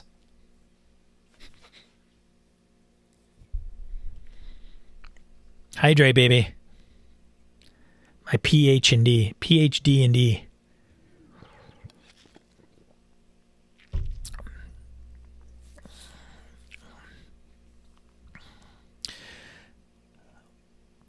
Actual plays, Lucas brings up a good point. If you listen to actual plays, there's some, like I'm listening to Impossible Landscapes. Farty, if you are a fan of Delta Green, or you want to, and I don't even say want to learn, because this isn't really about learning necessarily, because I think it's more by leading by example. I mentioned this to Forbidden Lands group the other night. The Lollygaggers, they do Twitch and they have a YouTube channel, Lollygaggers RPG or Lollygaggers Delta Green. They're running Impossible Landscapes. So if you want to play in Impossible Landscapes, don't listen to their show. But if you're just wanting to learn or just hear how they run it, I'm telling you, man, very little mechanics come into play in a Delta Green game because it's more investigation. So it's very much back and forth. Call of Cthulhu is very much interaction. Yeah, there's a roll to check if something happens or not, but there is an exorbitant amount of, you go here, let me tell you what you find. Here's how the NPC interacts with you. What do you do next? They put it all together. They're assembling all the knowledge and the clues and investigation pieces and components. Okay, you witness something, give me a sanity roll. You fail, you take a point of sanity. Okay, all right, you take too much sanity. I'm broken. Oh, what does that mean? You're broken. Okay. There is very little mechanics that occur throughout an entire, I think their episodes on YouTube are like 2 hours long, 3 hours. And it is amazing how little mechanics are really brought up, especially Delta Green, because you're not shooting everything. You're not killing everything.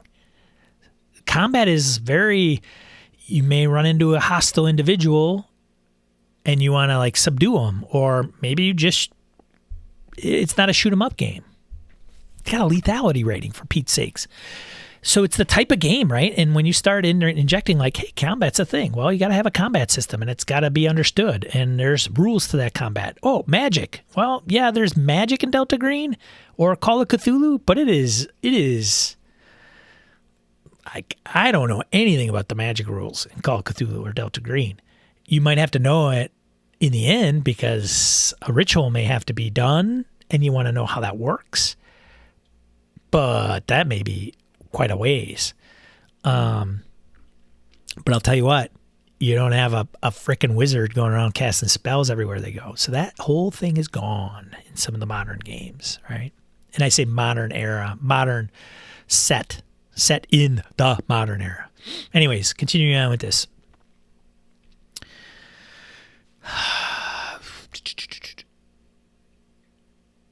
Here's this guy responds to the slightly slanted answer about the students one. This is a fascinating take that I empathize with. If you have to have total buy-in before you feel like you can play, that can be really intimidating.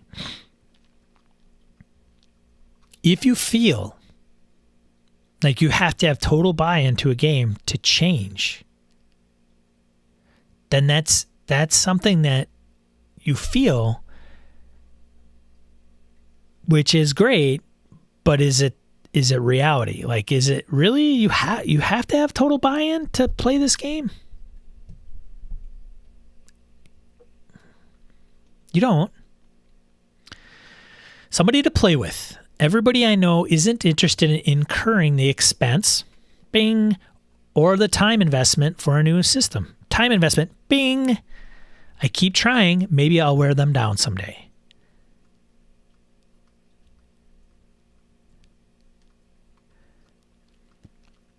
An invitation.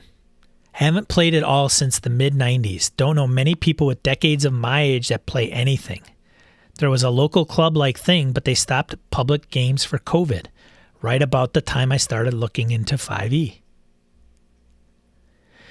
Sometimes I just want to go onto Gaming and BS's Twitter account and just spam people like this. Now, I know that's not cool, but come on. Join our community. Get to know good people like you and sit down and play a game.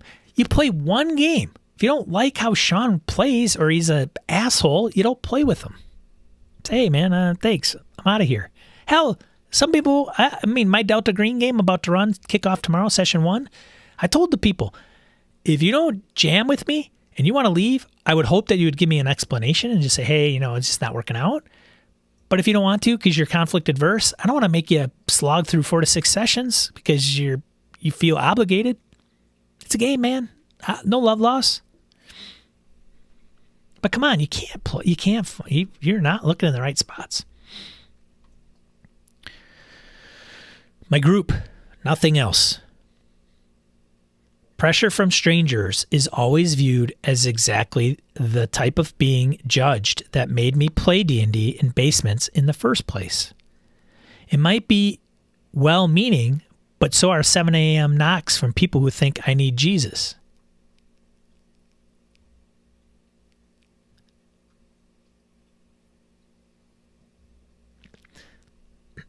Moving on. The big thing for me, branching out from D&D to Pathfinder, Star Wars FFG, AIM, was having someone who is excited about it tell me about it. Sometimes that was the game master. Sometimes it was someone at a con.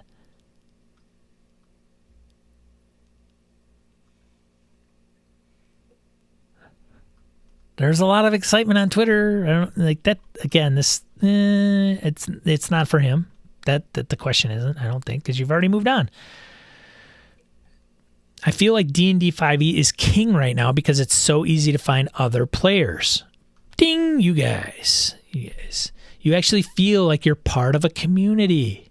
I would love to try systems like Cyberpunk Red, but if I have to teach 5 people whose hearts may not be in it, then ...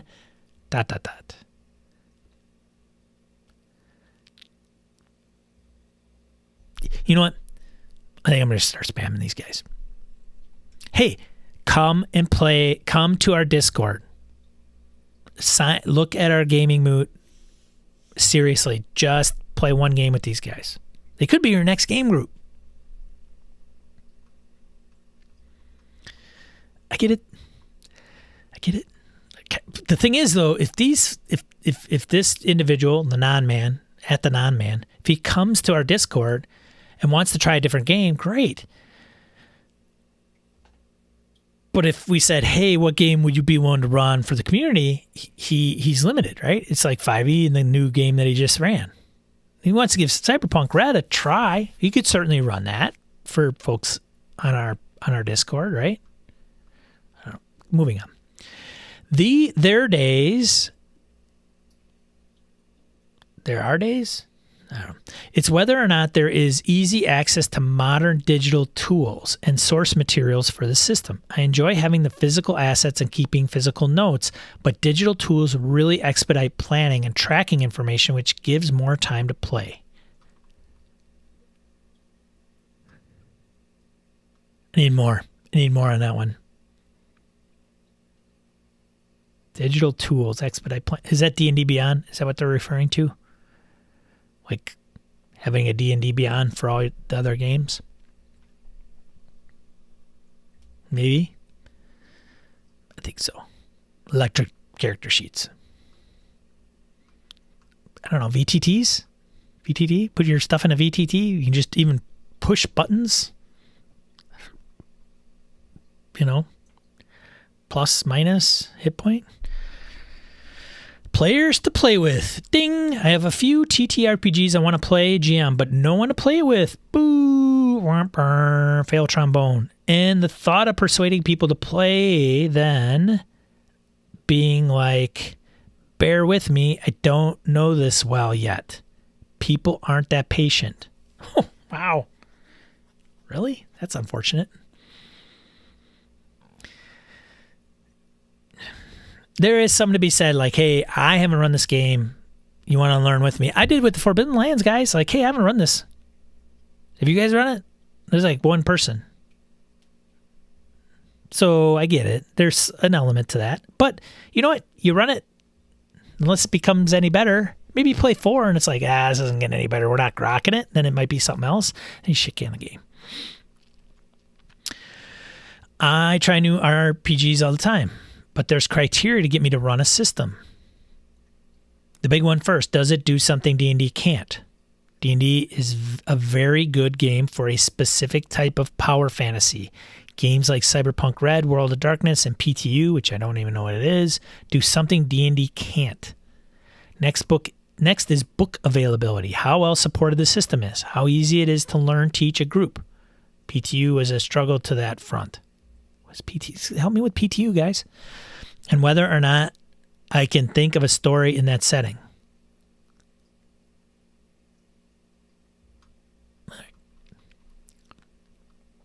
I've played other games. Oh, another one. I specifically did not respond to any of this because it's not, the question isn't for me.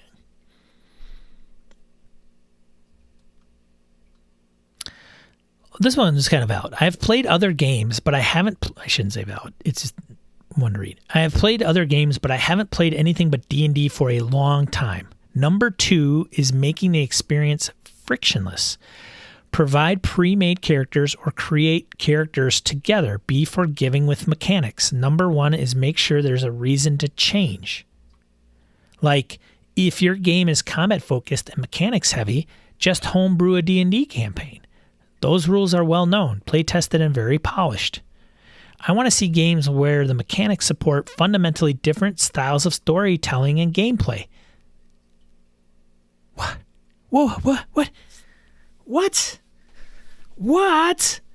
Tony, what?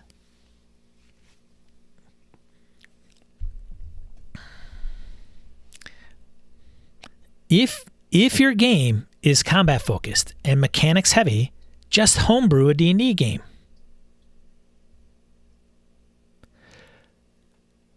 I later say, I want to see games where the mechanics support fundamentally different styles of storytelling and gameplay.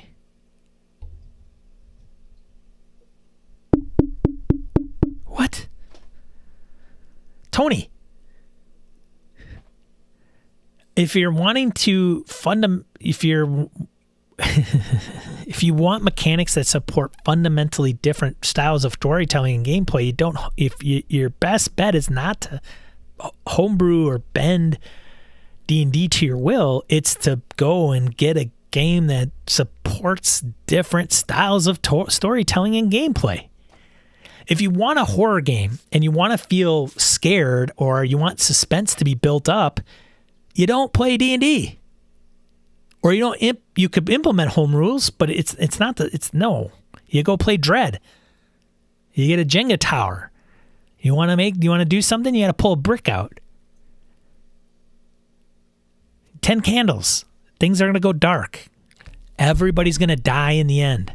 The candles going out is indicative of the mood and tone as things dwindle and become imminent.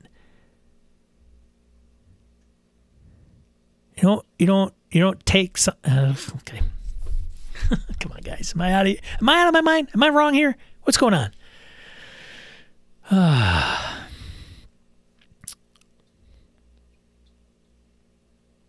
Michael Holland. Good morning. Good afternoon, wherever you might be. Depends on the game. I found the automation for certain games speeds up gameplay, but slows down other games. Sure. German Sanders. Herman. Good to see you. I've seen a lot of real names out there today. Pokemon Tabletop United. That's a big one, though. Tony makes a good point. The problem is he talks about I think I'm confused. My bad, Tony. He's saying if you're going to play a combat-focused mechanics heavy, just play D&D. That I agree with. But he says that he's trying to do humble apologies to Tony. So he does want to see games that support fundamentally different styles. Got it. I was confusing the two. All right, moving on. A fundamental difference in style mechanics that set it apart from what I have been enjoying, i.e. Shadowrun versus Pathfinder versus 5e versus Numenera versus Star Wars. If it looks interesting, I'll try it. If it's just a little different, no motivation to change. Guided learning helps too. William, good morning. Thanks for joining. Yeah, so right now we're going, for those that just kind of joined, maybe in the last few minutes, I'm going through a tweet. I don't want to start out at the top. that is basically, James Introcaso puts out there and says, if you've only ever played D&D, what would get you to try a new tabletop RPG? Okay. It's only for D&D players. 5th edition primarily, right? Just 5e players. Why? What would get you to move?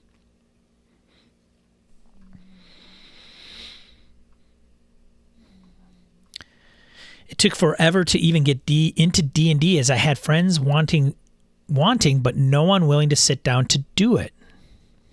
You got the wrong friends, my friend. Games ending before session 1. Now that I have a D&D group, it says D&D group, I wonder how many of those are his friends or hers. It's hard to get folks to sit down and try other systems. Meantime, I started doing solo games. Get out of your house.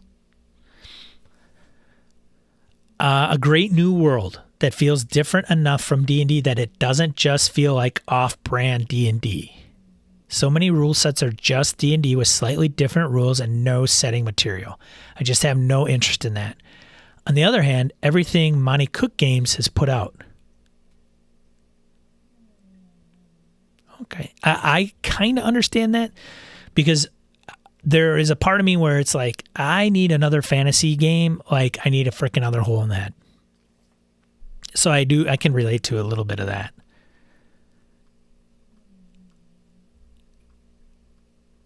So going off of Mr. Robert here, Grim Cleaver,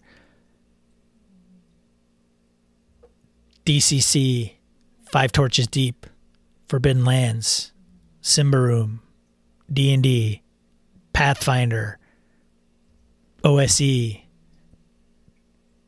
frickin' Svyander, da-da-da, da-da-da, da-da-da, da-da-da, da-da-da.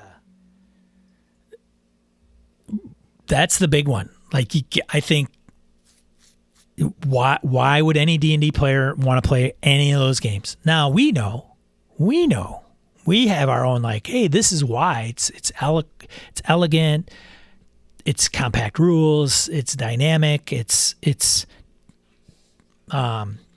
unpredictable, blah, blah, blah, blah, blah. Great. Is that enough? Those things enough to go out of 5e? And with folks like Robert, I can empathize that they're not. Torchbearer, yeah, throw it in. Throw in the whole kitchen sink, man. How many fantasy RPGs are out there? How many? Crazy. Like, fantasy RPGs, in the grand scheme of things, is, I mean, maybe sci-fi a little bit in there, but seriously, fantasy RPGs is like, they're the D&D of the genre of tabletop role-playing games. There's so many. World of Dungeons, Black Hack, holy cow, Swords and Wizardry, Astonishing Swordsman, Hyperborea, freaking Solar Blades and Solar whatever. It's just... It is ungodly. Like, come on. It's no wonder if you have that mentality, it's no wonder a person doesn't want to leave 5e. Come on, seriously. I don't blame them for that. I don't blame them for that. Swords and Wizardry, Against the Dark Master, Conan. Why? Well, it's 2D20. It's different. It's got a different skill system, different resolution. Okay. And it's Conan. All right. I can't play Conan in D&D. This is where I would take on the Brett persona and put those things out there. Now, I understand. You and I understand why in some of those differences, but for a 5th edition player, that's a big hill. Now, if you want a different experience... I want something that gets me, that drives a suspense piece into it, or, it's self-contained. There's pre-gens, or, prep is much smoother, like something I could directly benefit from that really, oh my goodness, this is such a if you've ever been in sales, you always got to find the pain point. Always got to find the pain with a client, and you stick your finger or thumb right into that freaking bullet hole, and you just keep jamming until they're like, Yes, I get it. I want to buy your shit because then that pain will go away. That's not enough pain for some of these guys. Palladium Fantasy. Sorry, plugging an old school favorite of mine. Sure. Gabe Diving. Good to see you, Gabe. Going over why? What would take only D&D players, 5th edition, what would it take for you to play a different game? It's on Twitter. We're answering that question today. People are answering that question. All right. The one thing that's always made me dread playing other games is how much of a balash it is to make a character. A balash. What is a balash? Gabe, help me out. I know you are wordsmithy. Balash? Balash. Vulgar slang, British. An annoying or tedious person or thing. I have learned today. Balash. Probably doesn't sound the same. From an American saying it. I got to think it's I can't do an English accent to save my life. A balash. It was what a bloody balash it is to make a character. 5e definitely has a learning curve, but don't get me wrong. But if I have to sift through 100 alphabetized feats to build a character, that system can fuck right off. Well, there goes the explicit only that I was trying to keep this channel. I might have to go back and beep that. Oh, gosh. It's balash. It's got to be balash.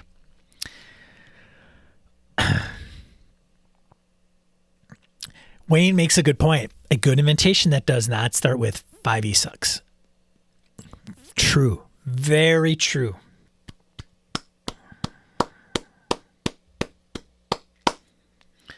Be positive force in RPGs, folks. They may like 5e. You can't, much like other things we can debate that don't because it doesn't go anywhere. You can't take something from somebody that they enjoy, something they have an appreciation for, and tell them it sucks and then get them to move to something else. It doesn't work like that. But come on, Jack. This one stood out to me because I'm like, dude, how many other systems directly fix that issue? Okay, you're not going to want to play Pathfinder. Okay, you're not going to play Fatal. Okay, feats to build a character? It's like DCC. What feats? Mighty Deeds. Boom. All the feats you want. Mighty Deed die. Boom. Am I right, AWOL? D&D sits way over on the complex end of character creation. Difficulty, complexity. Most games take way less time and effort to create a character. Thanks, Misha. Misha chimes in and says, hey. Oh, there's some comments in there. I don't want to look in there. It's going to become like a wank fest in there probably. We'll move on. Are you saying Blanche manga? No. I don't know. Bullocks? Maybe it's bullocks. Maybe, did I pronounce it wrong? Maybe it's bullocks. I've heard bullocks before. Balash. Adding that one to my repertoire of words. Yeah. It's not bullocks, though. That could be very well pronounced bullocks in English. I have no idea. It's like Worcester, Mass. You ever see how Worcester, Mass is frickin' spelled? All right, let's go. I would say time and other people to play with. Bing, bing. Also a rule book or someone who can teach me without it. Come on, Zoka. What are you talking about? I'm not opposed to trying other games. I knew of only D&D for years because my dad told me about it, and now that I've finally played, I've learned about others. And knowing is half the battle. Having a group. Bing! I'm 1 year into my first ever game, and when we are done, we might consider a different game, but I don't know enough to make a good choice yet. Hey, that's death by, 1,000 pinpricks, right? Like, That's a bad analogy. But there are a lot of choices. Like if you're a 5e player and you're like, I want to try a different game. What do I want to do? Well, here, roll up the drive-through RPG store. Pick one. Okay. If I had only ever played D&D, I haven't. Great. Another person is not directed to. The direction WotC is taking 5e would be enough to make me try something else. Well, there you go. That's one I shouldn't have read. Keith, my favorite non-D&D game, Radiance, sucked me in with the mechanics, not setting. Great. Not really you. Onboarding game frameworks. I read through Cyberpunk so I can run it, but it's just as thick as 5e. It's such a high barrier to competently getting started. So there's a mastery component to it. How can you build progressive tutorials and teaching into your game instructions so your knowledge grows as you play? I think I might have a market for that. I think How to RPG is that guy. Like, subscribe to this channel, man, and I will use that guy as an inspiration. Cyberpunk. Let's talk about it. Let's boil it down. Let's boil down some of the games to something that somebody can digest in 10 to 15 minutes. Maybe 2 or 3 videos. Maybe it's not one. Just watch this video series. You'll be fine. Are there things outside of it? Of course there are. Are you going to have to learn and grow with it? Of course you are. But this will get you to the table and understand advantage, disadvantage, proficiency, skills, combat, initiative, blah. Is it bollocks? Bollocks. Is it Ballache? Bollocks? Or is it Balash? If I find out I gotta look. I gotta look now. Jeez, man, I gotta look because this I'll never hear the end of it. Bollock. It is bollocks. B-O. Here. I don't have the sound on. Wait. Bollock. It's bollock. Oh no! And if you say it with an English accent, it's bollocks. Bollock. Oh God. Oh man, that's terrible. Bollock. Balash. Man, I cannot for the life of me. I could just not imagine what it would be like to be a East Asia, even European trying to learn English. Goodness gracious. Like, what an effed up language we have, I swear. Bollocks. Really pronounced Bollake. I don't know what the hell I'm saying. Let's get the role-playing games. Damn it. Bollocks. I'm going to stick to wankery, all right? If you like Ted Lasso, that's hilarious. They call him a wanker. He's like, and then he defines wanker. You know what I think a wanker is? It's somebody you like. It's so hilarious. If you've never seen it, I'm like, I think I'm a wanker. All right. Onboarding frameworks. I think this is where he continues. I think this is where quick start rules with adventures designed as learning opportunities come in. Star Trek Adventures, I think, did this very well. As each scene, they added another rule after you spent time getting used to the previous one. Star Wars does that too with their beginner boxes, but it's like more of the leveling up piece. It doesn't really do anything for the GM, which is fine. We GMs, we adapt. Gemma, an entirely skills-based character development. Spell points based on non-Vancian magic system, lack of racism, lack of sexism, system not tied to a specific setting / genre. Fantasy is always assumed to have elves, dwarves, orcs, etc. Yeah, there's games out there, Gemma.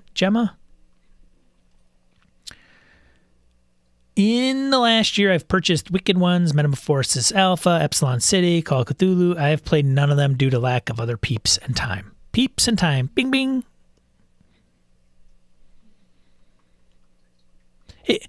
And let's make, that's another thing. That's a good point. We'll buy other games, right? We'll all, okay, I got a huge library, but there's still a lot of us that have our standard go-tos, right?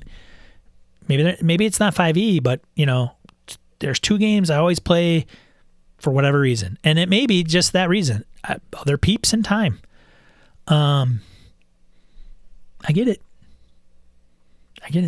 That's why I think it's important, like, for our community, like, let's get these guys to the table. There's such a huge potential there if they can just trust.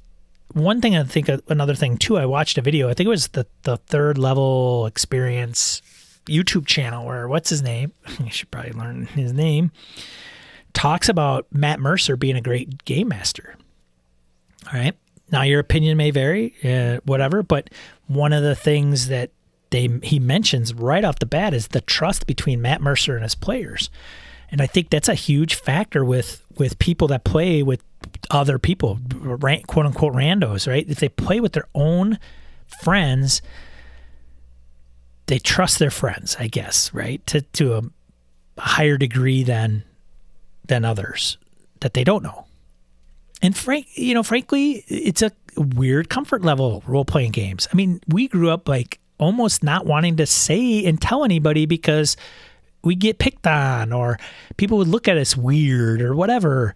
And there was such a weird stigma to it. So we just didn't let anybody, like, it was an underground thing almost at times.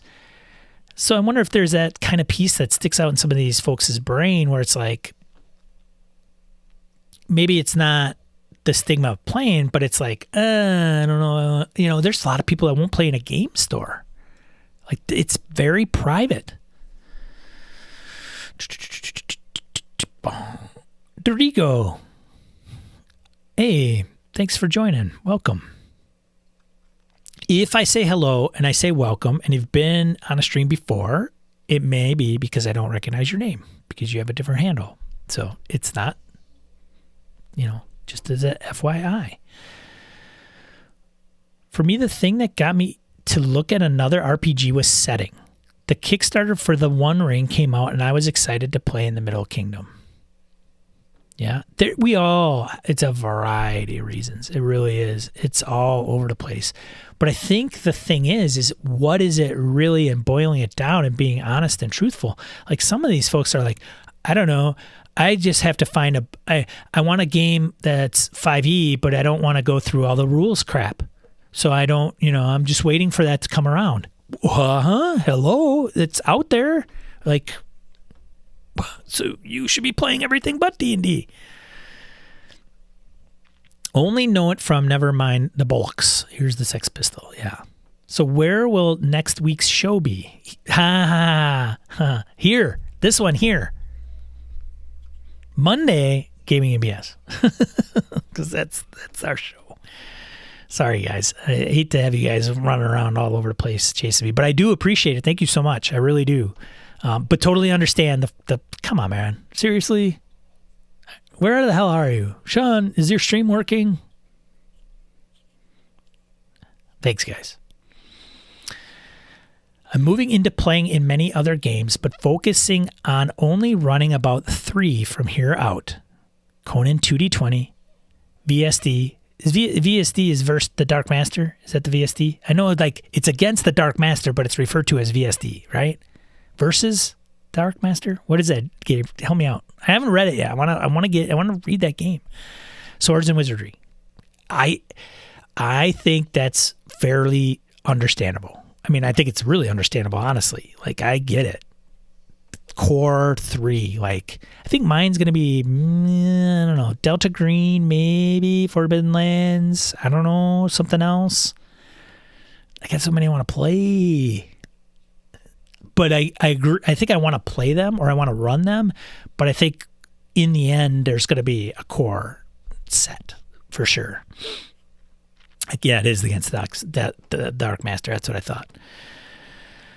People just have too much, AWOL Trooper. People just have too much to do in a regular day, and our time is sliced up too thin. But we make some cash and wish we could play, so we buy. yeah, it is. I had this Jeff. Some people have heard me refer to one of my best friends, Jeff. And Jeff was getting his master's degree, and there was a time where it's like, hey man, I want to play D&D, and I want to play with you. I want you to play my game. I want to play together. And he's like, I don't have any time. I don't have any time, Sean. I'm no time. And I'm thinking to myself, come on, man. Now, my wife would get on me and she'd say, Sean, come on. Jeff just got married. He is on the verge of having a kid, or just his wife just had a baby. He's getting his degree. You're being unreasonable. So my wife's trying to put me in check.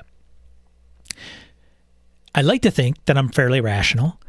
And while I agree, like, though life things come up, there is no question there are things that are going to be more important than role-playing games. I totally get that.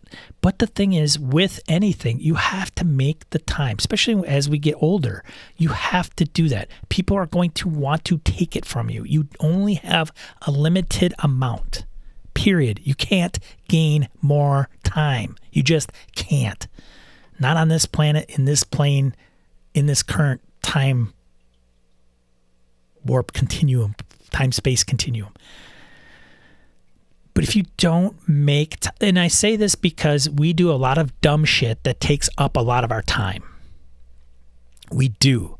I would challenge anybody to list every single thing they do in a day and look at it and go, oh, that made sense. So I equated it, and I was telling Jeff, like, play once a month, like for 4 hours, play every other week for 2. Like, it's not that huge of a commitment. Take a break from everything else and try to do something and this isn't in role-playing games. It could be anything. Just do something you enjoy. There's just a balance in life that you have to find, or you are going to lose your shit. And so to me, it was similar, like joining a kickball league. Yes, there are kickball leagues. Don't judge. I don't play. But bowling nights, happy hours. People go wind down at happy hours. So instead of happy houring, go like get a game group, and you take all these little things and put it into a 3-hour, 1-month thing. There's a lot of hours in a year, and taking it and slicing it out for your favorite thing is not unreasonable. It doesn't have to dominate your life, but whatever it is that you enjoy, just find the time to do it. Even if it's like, I don't know, anything. Like, I don't insert whatever it is. Damn it. All right. Back to this thing here. Beyond the usual.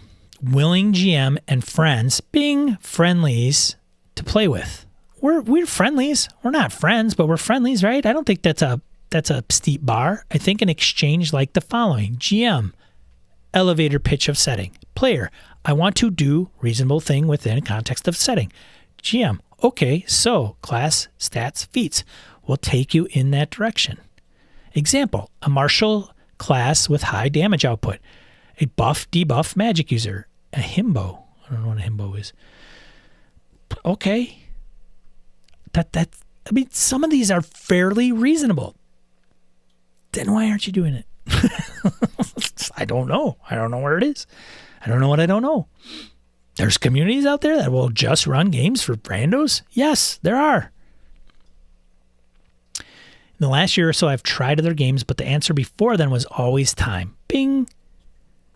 Drink. Should just, like, before I went through this, if time or money or friends were brought up, you got to drink. We'd be hammered like before lunch. Okay. What the game does. Like, I know what D&D is. What is this game? Summarize it for me. What does it do well? That doesn't get you to play that game. You have to tell us what. That's the question. The question is, what would take you to play something else other than D&D? Like, answer the question with a question. I don't know. What would it take for me to play another game? A himbo is an attractive dumb guy. What, you gotta be shitting me. I have learned again today. Roger. Good to see you, Roger. Roger's in my Delta Green game. I should be prepping for that tomorrow. All right. Moving on. I've been playing TTRPG since 7th grade. The question is not for you. Thank you. Come again.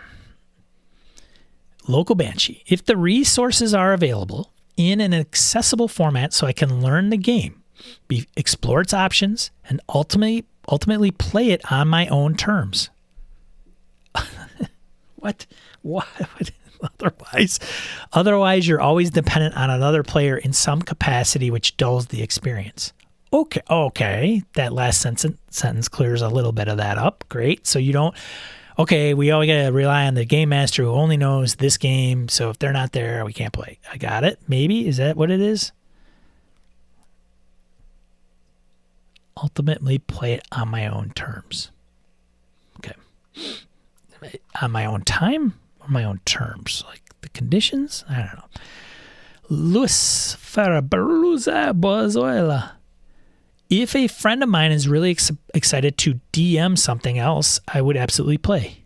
Well, there's your first mistake. It's GM, buddy. DM is proprietary to D&D. 2, I actually want to try a more robust rule set, like Pathfinder 2nd edition. Wow. Okay. There you go. Friend, by the way. Bing. For me, it is 100% having someone who already knows the system running it. I am not interested in learning a system from scratch with a group that also doesn't know it. Great. Come over. Gabe will run Conan 2D20. There you go. Bam. Done. Finished. Congratulations. You moved on from 5e. Jay, I think one thing D&D has traditionally done better than most other TTRPGs is to offer an intro set, not an answer. The one they call Tim, probably watching Critical Role play it. Probably watching Critical Role play it. I've loved Taliesin's DMing of the Lovecraft horror module Call of Cthulhu, Crystal Palace. Actual plays, see? That's why if you are a publisher and you have a game and you don't have actual plays and you have fans that like your game, tap them, have them run it on your stupid Twitch channel. You might sell shit. Critical Role also ran Mothership. Wish more people would know that. I wish they would have made that more clear.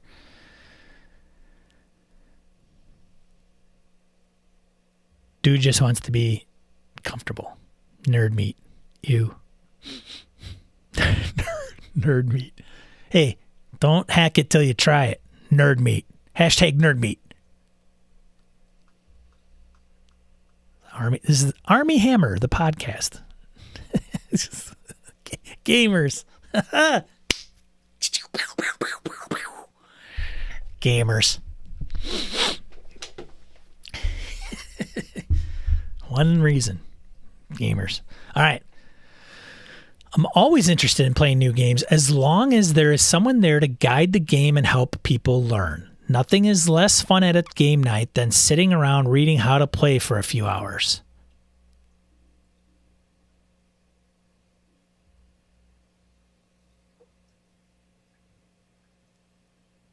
I'm going to read into that a little bit. Someone to help guide the game and help people learn. Playing the game while you're learning.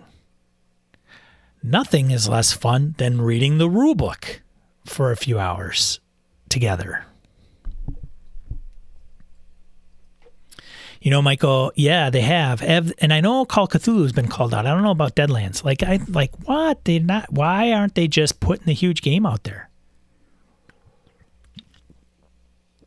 The game name. Call of Cthulhu, I know they have. But, hey, we're going to run Mothership.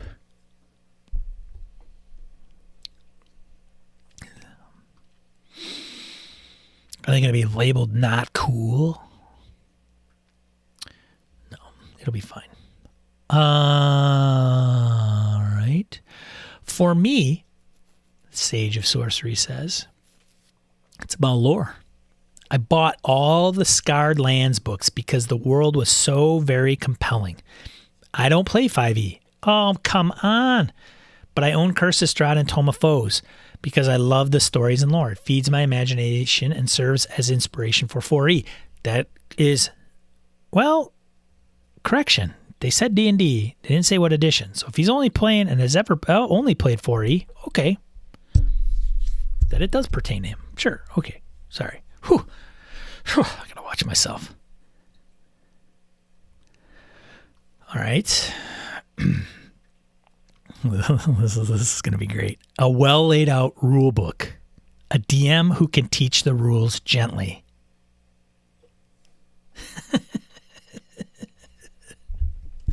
I just envision myself with Alan stroking his hair. It's Mothership. It's percentiles. There's 4 classes. Just follow this sheet. It'll be okay.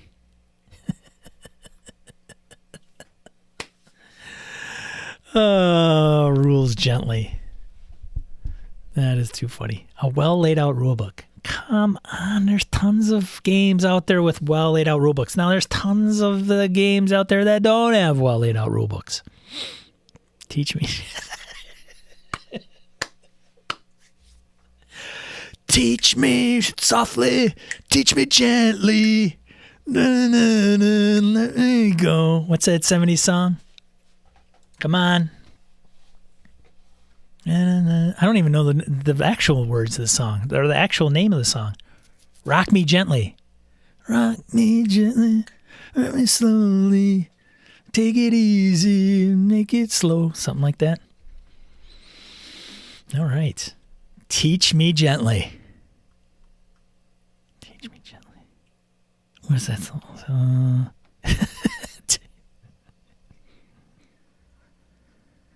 With this song. Teach me gently with this song.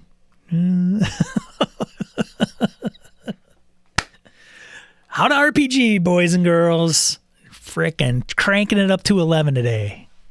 Getting this sucker off the game. Getting this sucker off the right way.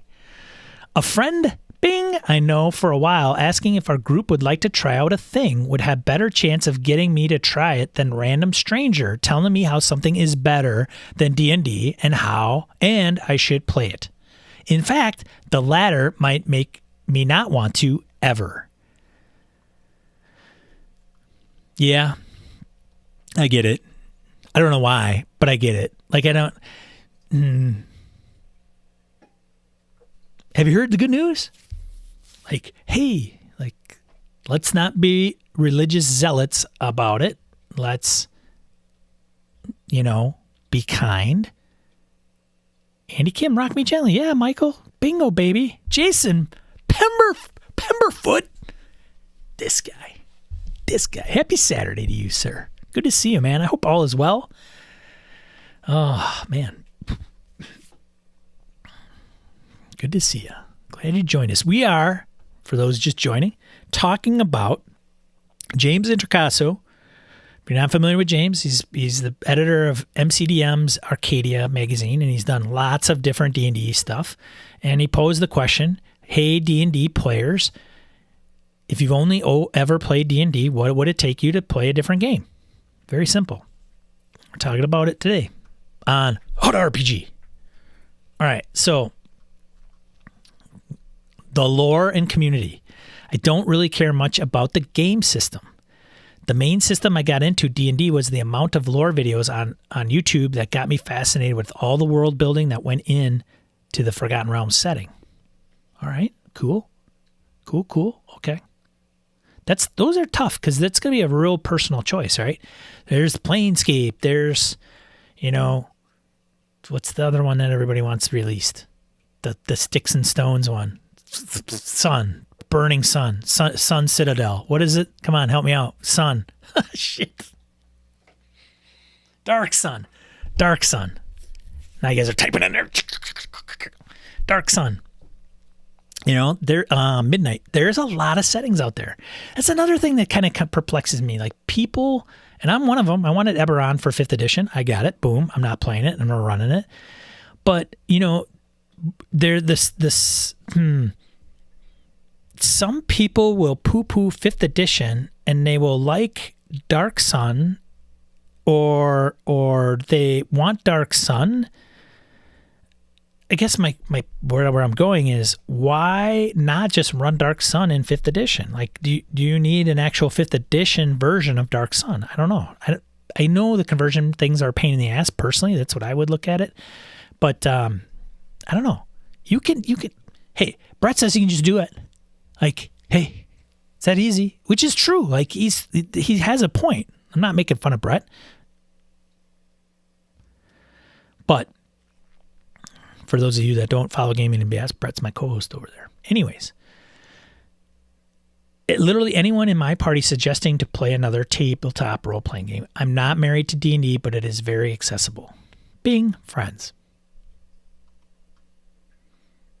As for making me try a different TTRPG, let me play as something tiny or non-humanoid, or as an NPC class, or just ask me, want to try this other system? It has less math, and I'm generally sold. Haha. I started with Pathfinder, moved to D&D 5e. That's not to you. That question's not directed at you. That's okay, though. I'm a bit lazy. Hey. Sometimes, you know, self-awareness, nothing wrong with that. So if there is many feats that I need to choose from, I lose interest. What? You gotta get out of 5e. You cannot play with feats, so okay.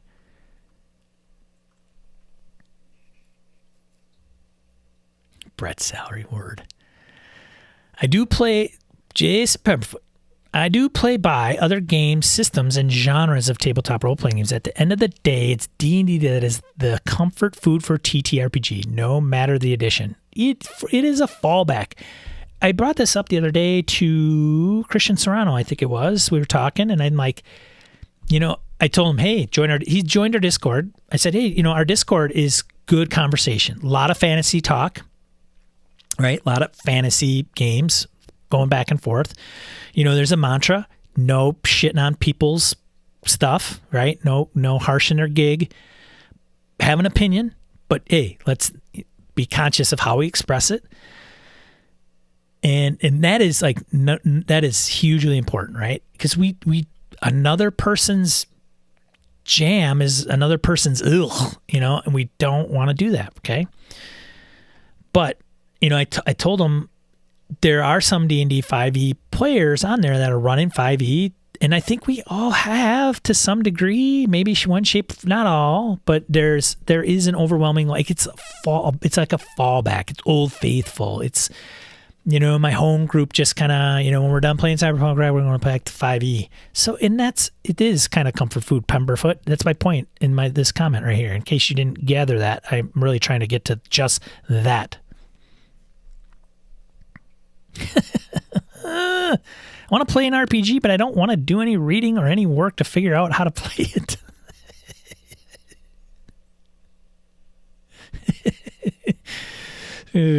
Roger's in my Delta Green game, by the way. That guy's going to show up tomorrow and be like, all right, buddy, give me my controller. Yeah. All right. I think going back to the topic here, I think fun actual play shows to demonstrate rules and different play. Game Master styles, different play / GM styles have definitely helped me. I learned a lot about Blades in the Dark, Kids on Brooms, and Star Wars FFG that way. Market for how to RPG, absolutely.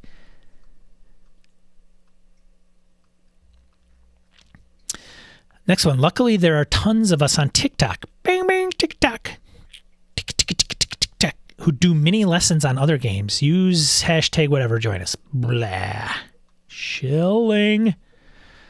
Next one. A person asking me to play in one, not run one. I'm not a forever DM, but roughly 95% of my experience is as DM.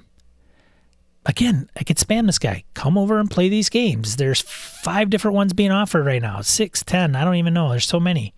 So I get excited about new systems. Blades in the Dark looks amazing, but I'm already game master 2 games in 2 different systems. So I'm reluctant to try to keep a third story I'm telling straight.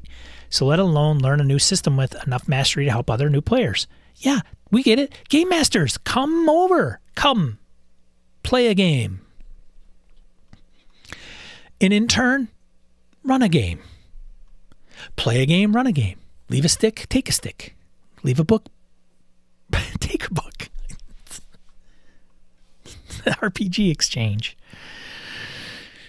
Oh, man. Can the GM also roll my dice for me?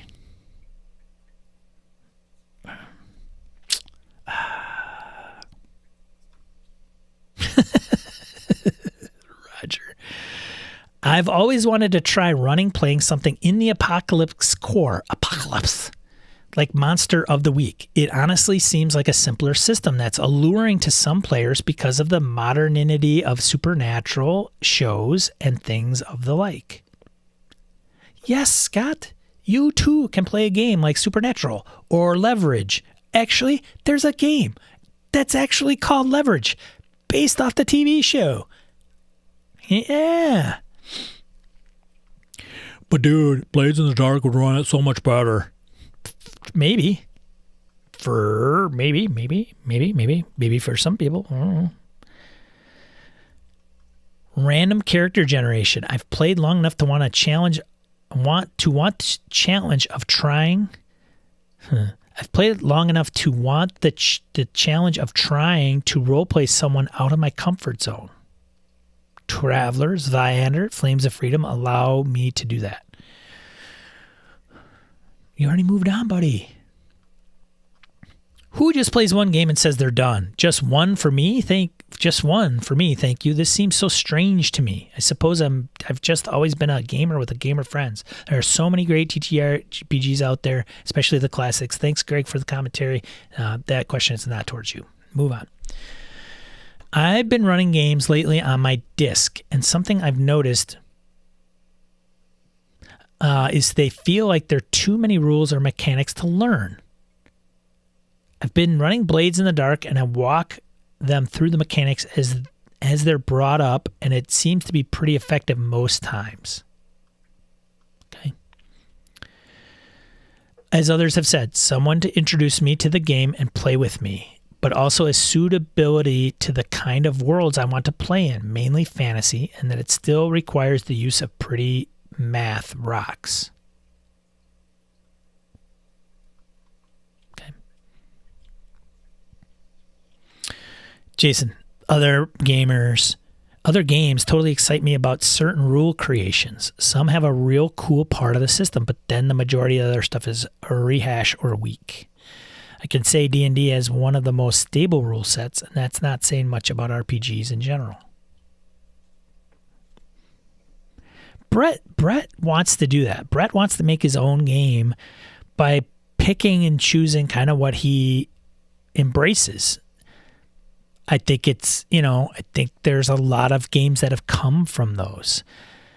But I think to your point, Jason, is the person writing it'll be, here's all my homebrew rules, right? And then they put it out there as a game, and then you pick it up and you're like, oh, this and this is really good. I don't like the rest of this stuff. And then rinse, repeat. And you get all these fragments that we have within the industry. Not all, but Monster of the Week convinced me to learn a new game because it has a clear genre. It isn't just reskin D&D. Bing, goes back to something I talked about earlier. Why am I going to take another fantasy game? It has a super simple rules. Character creation is almost too fast. GM prep doesn't take long. It's easy to pitch to players. Players love D20s, though. Wah, wah. Literally, man, you got players that are like, I can only roll D6s. Oh, really? I guess.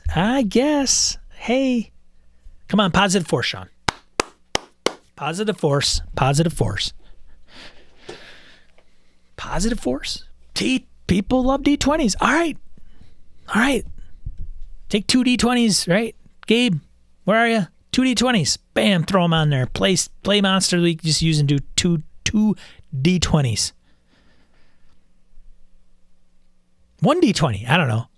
1 D20, this to this, failure. This to this, success with a failure. This to this, full success. Roll a D20.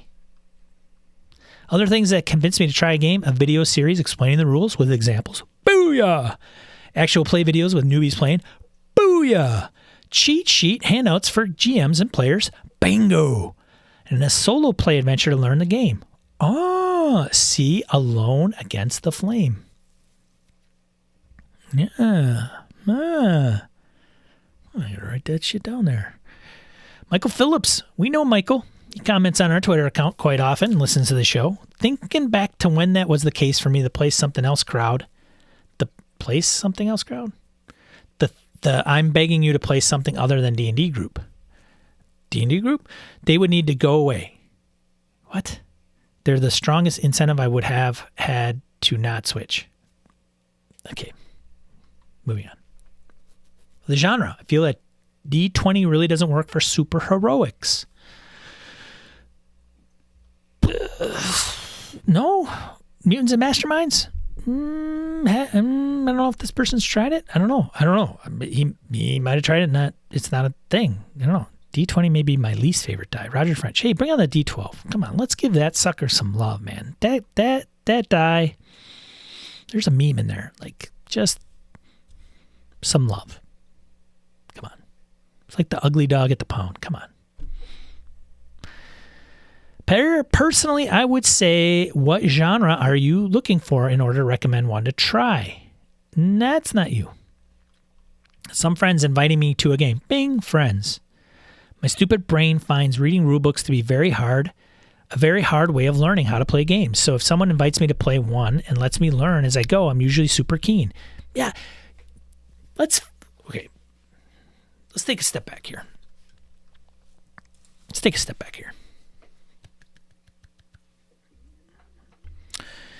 Have you played a game, gone to a con, a one-shot game is what I'm really referring to here. It's a one-shot, maybe a two-shot. You've never played the game. You've sat down, you've never read the rules, and you played at a con. Specifically, I say cons because this comes up at conventions more than anything. You choose to play a game that you've never played before. When you do that, it is an interesting experience because you don't read the rules typically. You probably, and I say, hey, open to noobs, right? Open to newcomers who haven't played. Newcomers welcome. How many times have you played? And I this could be all over the place. I'm going to get some people that I remember this one game. It sucked. First question. Have you gone to a convention and played a game that you've never read the rules for? May have a premise of it a little bit. I hear him rolling up there. I might have to go out and take dogs. It's almost 10:30. I might have to wrap it up too. Have you gone to a con and played a game that you've never played before? 2, was it a good or bad experience? And if it was a bad experience, did you run from the game forever?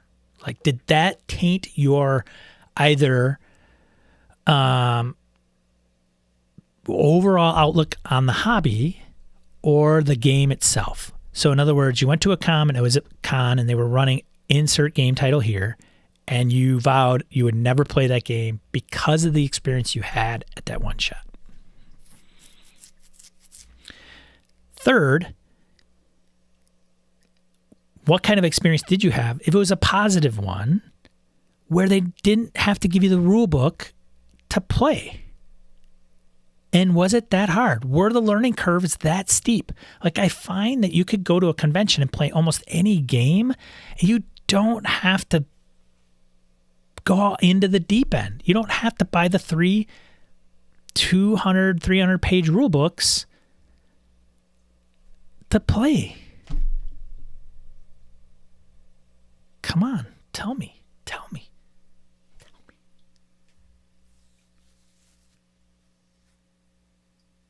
Carbon Action Hour uses D12s. So does DWD Studios. I think a lot. Or they might use D10s, actually. I don't think it is D12s.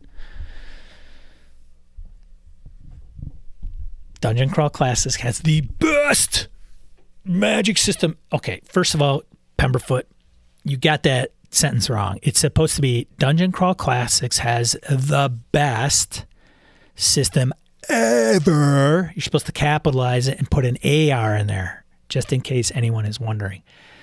AWOL Trooper, who was in the chat, I don't know if you're still in there, AWOL. AWOL is a big DCC fan in there, so you guys can love DCC.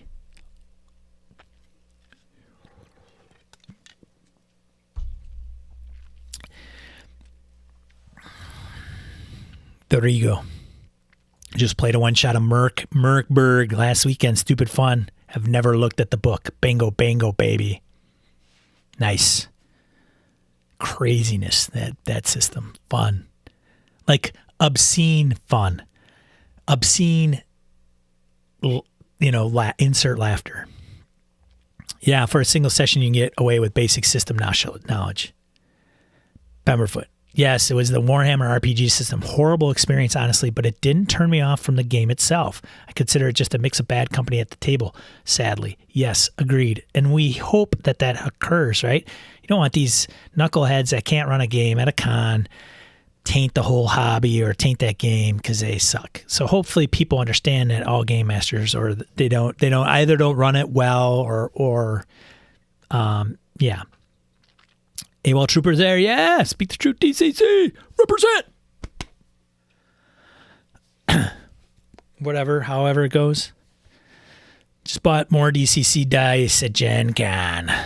This is the what the hell kind of dice are they called? Damn it. Whatever. All right. I'm not getting a lot of responses on that. Hey, I played a one shot. Come on. Next one. What edition had W? Let's see. All right.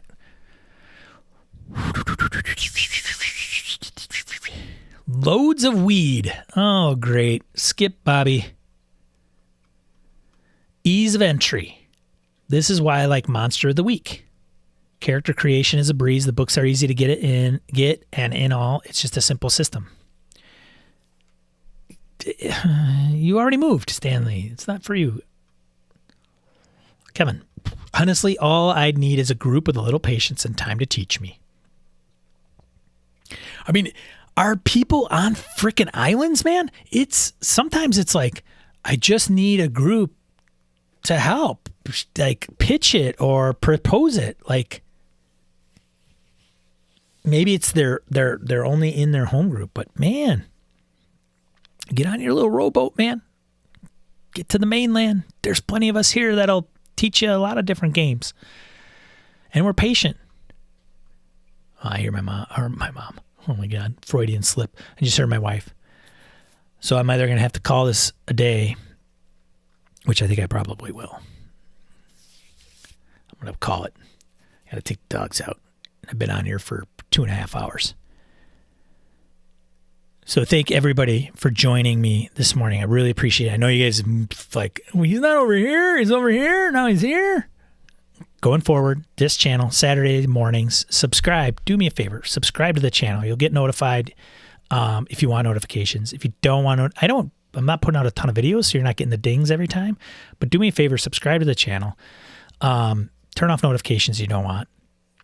Like the video. It'll be greatly appreciated.